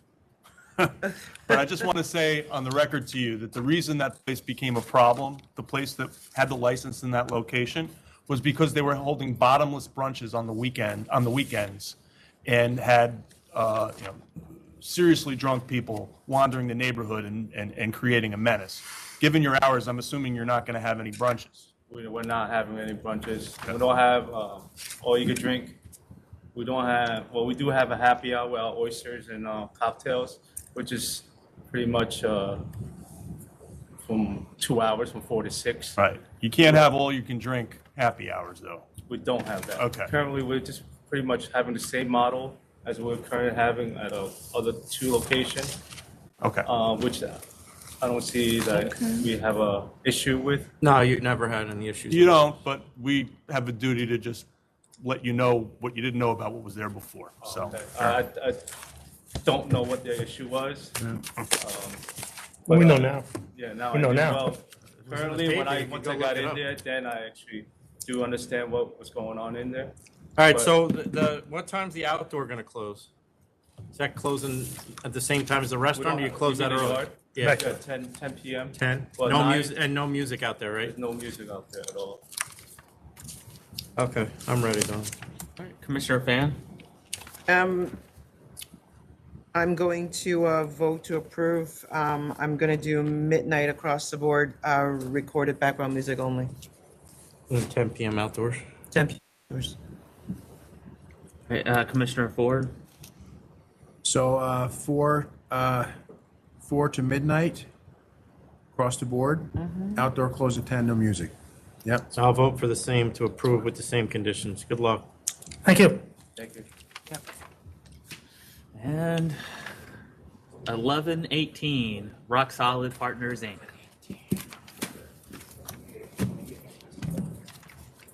I'm sorry, what'd you say? 1118. This Good is afternoon. another chain. See, your friend won Law Firm of the Year up in Ulster County? I didn't see it. Chronogram and the magazine picked him. I did not. They have those young attorneys that work for them. So they go and do the social media campaigns, and I could use one. she and Eli. I could certainly use She and that. Eli are along for the ride. Good for them. I was up there a couple of weeks ago. They had a birthday party for Maureen and their son Ryan. Oh, yeah. Got a big job out in San Francisco. The pilot, right? Yes, Yeah. yep, the Marine pilot. He switched from the Air Force to become a Marine pilot. I didn't Pretty- realize he was out. No, he's out of the Marines. He's 100% out, yeah. Oh, good for him. Good for him. All right, this is Thomas McCown here for Rock Solid Partners. This is a default at pleading. I identified it on the agenda Thursday morning when the agenda came out. I called the licensee. I explained it to him, and his question was, he mixed it up with the summonses because he had another attorney representing him at the time, all right? At this point in time, I'm not looking to contest this, but I would like to have it sent back to counsel's office in order to obtain a bill of particulars, and drilling down with the licensee principal, it looks as if there's no defense, so I'm just looking to look at the particulars. My sense is it can be rectified with an endorsement application for the security company and an alteration. How about Those are the this? summaries. How about this? Yeah. Is this your case, Mike? How about if we send you the bill of particulars, but just adjourn it, and then you can write us the mitigation letter? And I'd like to go with the CNC with that also. I'll give you mitigation. Oh, all right. I can't imagine you're going to let me let the client slide on 5 violations. Well, I'm just suggesting that we treat it as a default and give you the opportunity to have the information you need to write a mitigation letter. No trouble at all. I'm glad to Board do okay that. with that? Yes. Yes. Adjourn. Over to what? 7:27. You'll send them the particulars, Mike? Or you want 8:17? At this point, 8:17, because Mr. Lamb was unable to attend today because he's on vacation in Maine, Let's do and I may 8:17. lose a week with him. So 17th will be fine. I'll be All around. right. Thank you. Thank you. Thank you very much. Yeah, I believe that's, I'm sorry, now, can we just go back to my case? I apologize. He's opening 12 o'clock Saturdays and Sundays. Yeah, I said midnight. No, Yeah, I know. Said 4 to No, I midnight. heard you. We can do, No open time. We don't just usually do midnight. open We don't time. do We open never time. I never, that's why, when you said it, that's Said why. 4, but So it's I- closing at midnight. midnight, every that's night. fine. Those will be on the. Thank you. Yeah, that's fine. So no boozy brunch though? Yeah. Or lunch. For dinners. We have had some suspicious descriptions of the definition of DJ in the last few months, so we have to be careful. That's everyone, right, Jonathan? No one else? All right. No one else out there. So 1046 is an offer of 6,000. Accept. Accept. 1047 is it's not guilty, went to hearing. Sustain the charge. I'm at 6,000. 6,000. 6,000. 1048 is another not guilty, went to hearing. Sustain the charge. 3,500. I'm at 4,000. 4,000. Yeah. Commissioner Ford, was you? Yes. Yes. 1049, not guilty, went to hearing. Sustain both charges. I'm at 2,000. 2,000. 2,000. Not guilty to hearing. 1050. I'm at 3. Sustain the charges. Yep, I'm at 3,000. 3,000. Commissioner Ford. Yeah, 3,000. Not 1051, not guilty, went to hearing. Dismiss 1 and 3, sustain 2. I'm at 1,500. 1,500. Commissioner Ford. I was at 2,000, but I'll do 1,500. 1053 is a no contest default at hearing. Cancel for the record. Cancel for the record. Cancel for the record. Bond is available. Cancel and bond. right? Cancel and bond. Cancel and bond. Cancel and bond. 1054 is a no contest default at hearing. Joey, where are you getting the bond is available? The note. I read the notes at the bottom of the agenda sheet. Oh, I see that. All right, cancel and bond. We put stuff in there about you, so it's a good thing you don't read it. 2,000. 2,000. 2,000. I'll thank Paula for the no. What was I that? don't dig into whether there's a bond available, but when somebody tells me there is, Is it 2,000? Yeah. Yes. 1055, no contest Cancel default at and hearing. bond. Cancel and bond. Cancel and bond. 1056 is an offer of 1,500. 1,500. 1,500 accept. 1,500. 1057 is an offer of 1,500. 1,500. 1,500. 1058 is an offer of 2,500. 2,500. I'm gonna go to 1,000. 1,000. Commissioner Ford. 1,000, good. 1059 is an offer of 3,500. I'm gonna go to 2,000. 2,000. 2,000. 1060 is an offer of 10,000. We can either ask them to come in or, Mr. Romano was here, wasn't he? Yeah. I know, and they sent us pictures of the fire extinguisher, but that's not the problem. It's the heroin overdose. They got that part covered. But it's the heroin overdose. We that put I'm the right concerned tag about. on. July 27. July 27. We put the right tag on the fire extinguisher. Guys should sleep easy at night. I know. 1061 is an offer of 1,000. Accept. Accept. Accept. 1062 is a default at pleading. We're going to adjourn this, send back, adjourn to, when do you want it adjourned to, Gary? 727. Yeah. To join other cases? Yes. We're gonna get Donald, we're gonna get a hearing decision for this licensee, and they should be kind of grouped together if you can take care of that. All right. Let's go, Donald. I got to catch.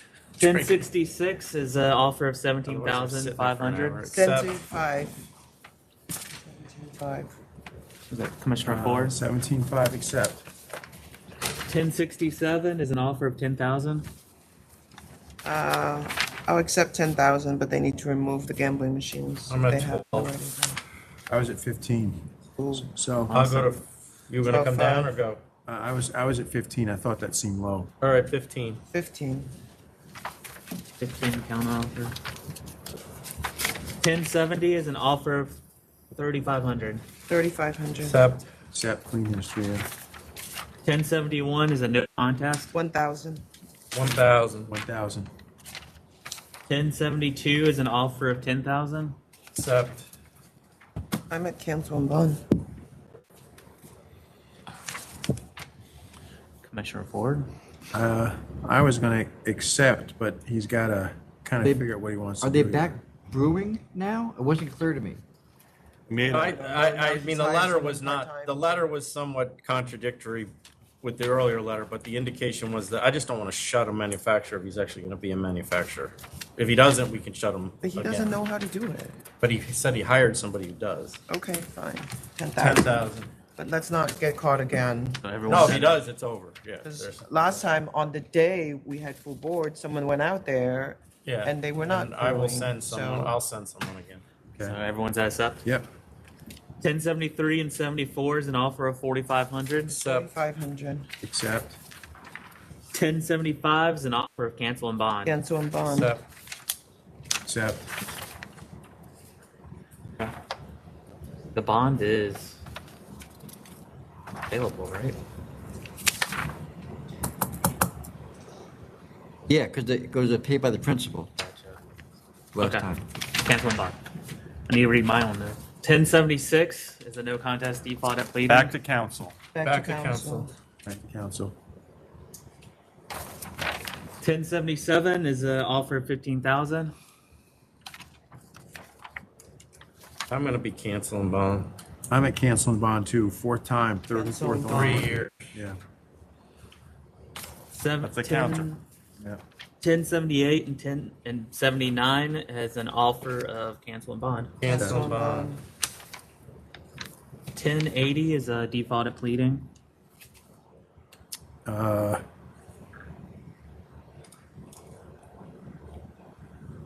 Prescription meds, I'm at 9,000. I was at 10,000.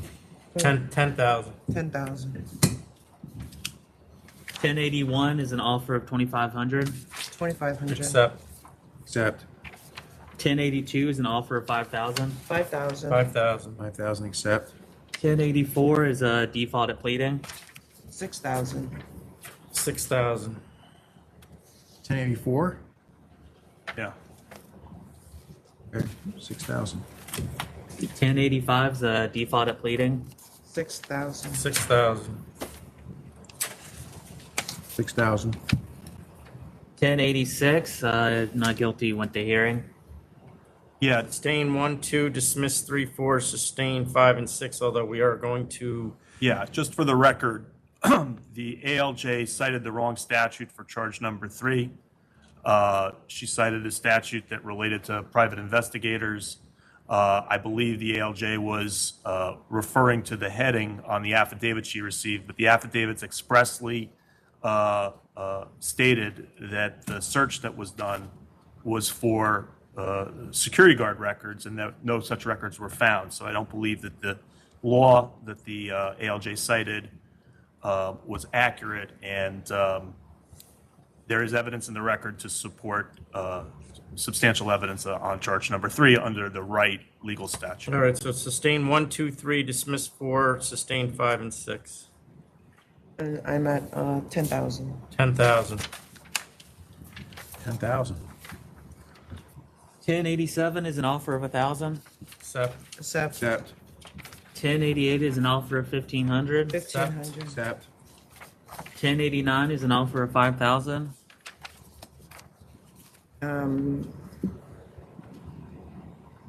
We did 9,000, 10,000. You did 10,000 for the other one. They had 6,000 in adverse history on the other one. Okay. Accept. Oh, accept. Accept. 1091 is an offer of 1,500. I'm gonna go to 2,500. 2,500. For 1091? Yeah, 2 incidents. Oh, yeah. 2,500. Commissioner Ford, is that? Yeah, 2,500. Yes. 2,500. 1092 and 1093 is an offer of 2,500. 2,500. Accept. 2,500. 1094 is an offer of 5,000, and it was held over for at the request of the licensee. 5,000. We held it over for them to come in, right? No, at their request. trying to All right, remember we'll why get they rid of it then. requested All right, it, uh, I'll accept.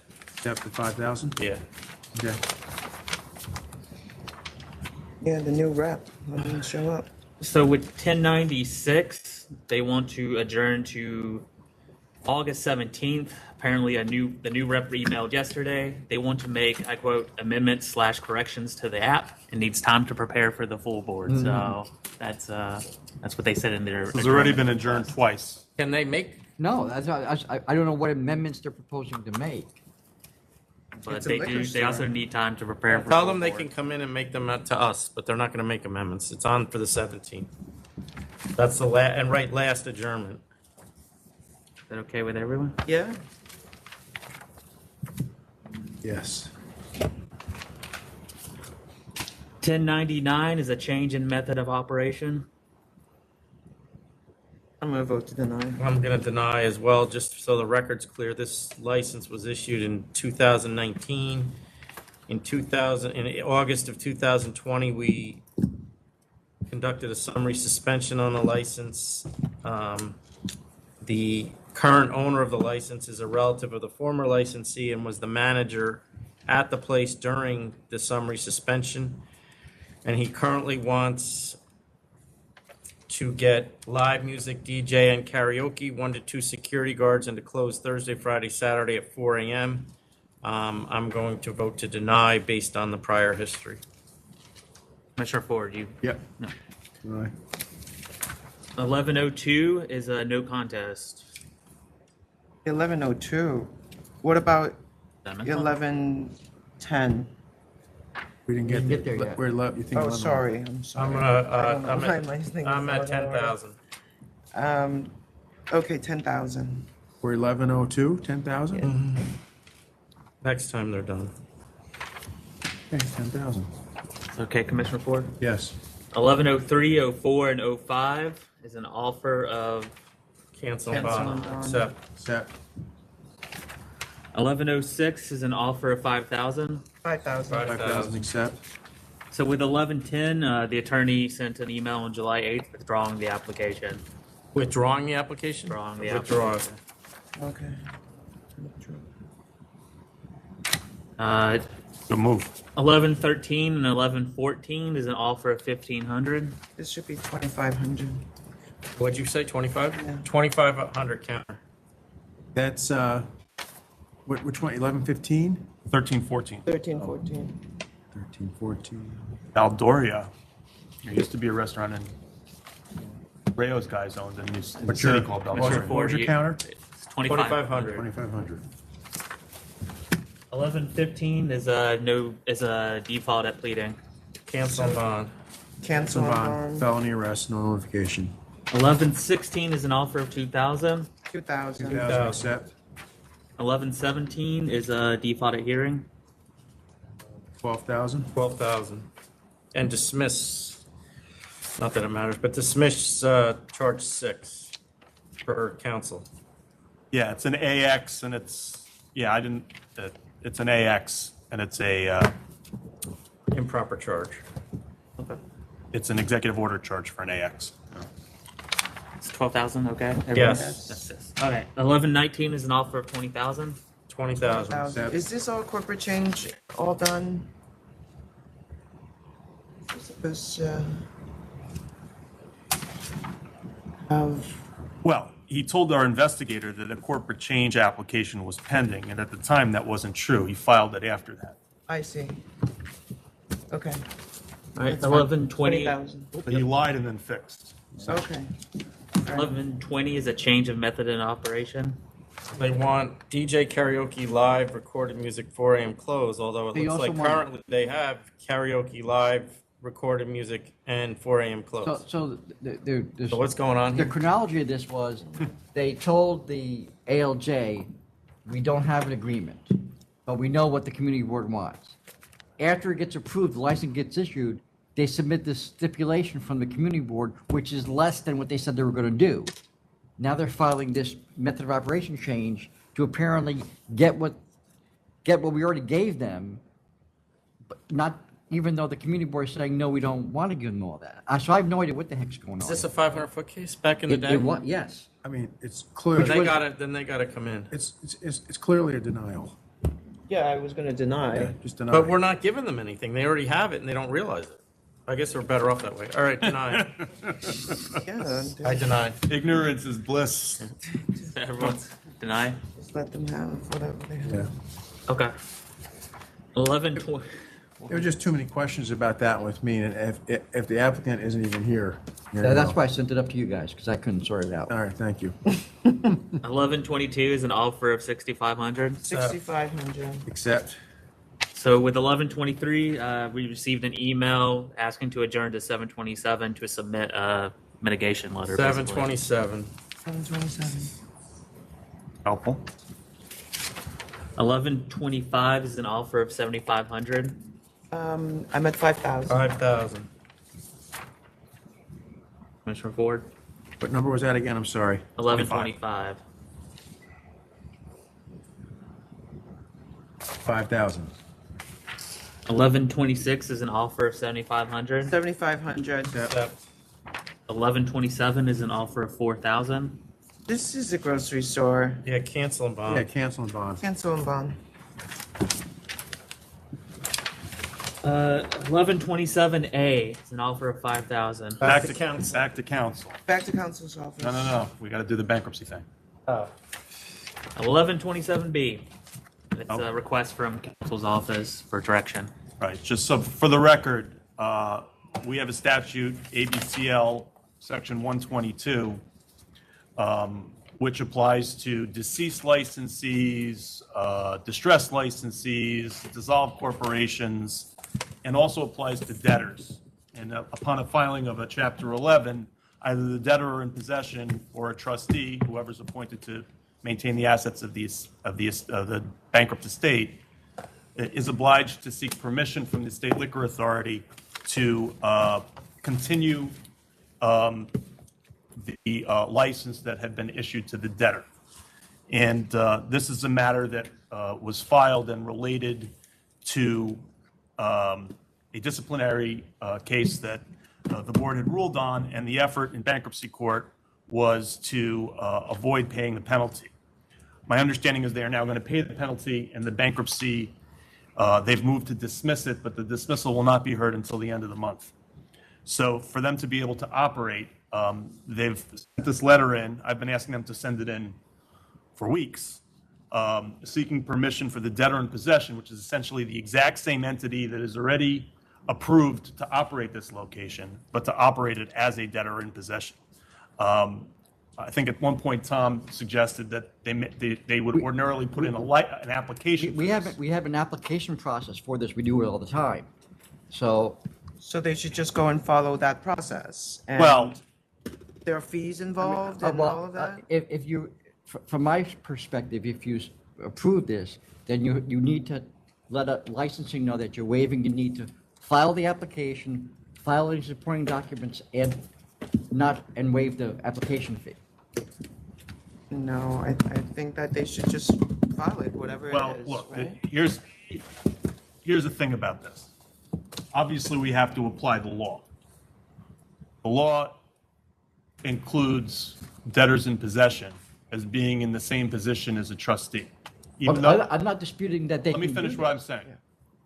Okay.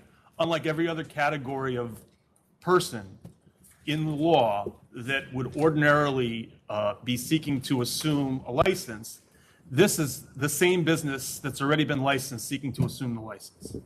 So the question is, under these circumstances, which may be unique, I mean, I don't know if we've had one of these before for a Chapter 11 debtor in possession, but you don't need We certainly haven't had one where the bankruptcy is going to be dismissed in 2 weeks. Well, we don't know that. Well, if it's the debtor in possession, so the entity is not changing. Correct. Then none of this is needed. No, it is, because there's a statute that requires it. The statute, 122 is for when someone else is coming in. The statute expressly states that a debtor in possession cannot operate without first seeking permission of the authority. It may not have come to your attention before, but it has in this case, for a variety of reasons. Right, so then there is a process for them to apply, right? So they should apply to licensing so that we get all the documents that are involved in the new application, right? Is it? I guess my point, either they don't need the application because they are the licensed entity, or they need to go through the process, one of the two. I mean, what we're dealing with here is a law that makes no sense. My recommendation in this case, given that the law is a bit of an anomaly in this area, is that the board permit the debtor in possession to operate the location, to assume the license, and if something needs to be done in licensing to formalize that it be done, but that it not be necessary that they go through the process that because they're the same entity, you don't need to fingerprint Well, the same people who've already been fingerprinted. why doesn't the board just say, waive the need to file the application for the approval because they're still the licensed entity? And that avoids all this.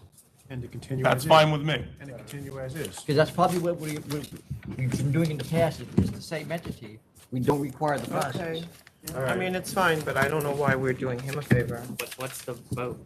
We're Yes. going to waive the need to We're gonna file waive an the- endorsement application. You can operate once And the you pay request, fine. and the The request, fine has to be paid though. the request is approved? Yeah. Yes. Well, Yes, but he has to pay the fine first. no, that's not what I was suggesting. I was suggesting that we're saying that they don't need to follow 122. We're just gonna let them, That's what I just said. Well, but no, that's not what council is Well, that's requesting. not what council said. What's the difference? By the time they file anything, this thing will be dismissed. You and I both know that. I They've know already that. asked We the did- we court- did have- I would we have like go to in and adhere, change- I would like the board to consider adhering to the formality of section 122 by saying, yes, they have our approval under that But then we section. need the filing fee. Under an interpretation of 122 that could also be waived. I'm not following. Didn't we just waive that? He's saying that if you waive it, then you're basically waiving the application of the statute. I'm saying you can say the statute exists, but you waive the application No, anyway. I'm saying the statute exists and I'm waiving it here. Yes. Well, that's what I, Members, okay Your with Honor, that? it's a formality. What's it matter how we waive it? Even if we're not waiving the statute, we don't have the ability to do that. Right? That's my point. but now we need to go in then and amend the record to indicate they're running the place as a debtor in possession. Until the 25th, yeah. Well, until they otherwise notify us.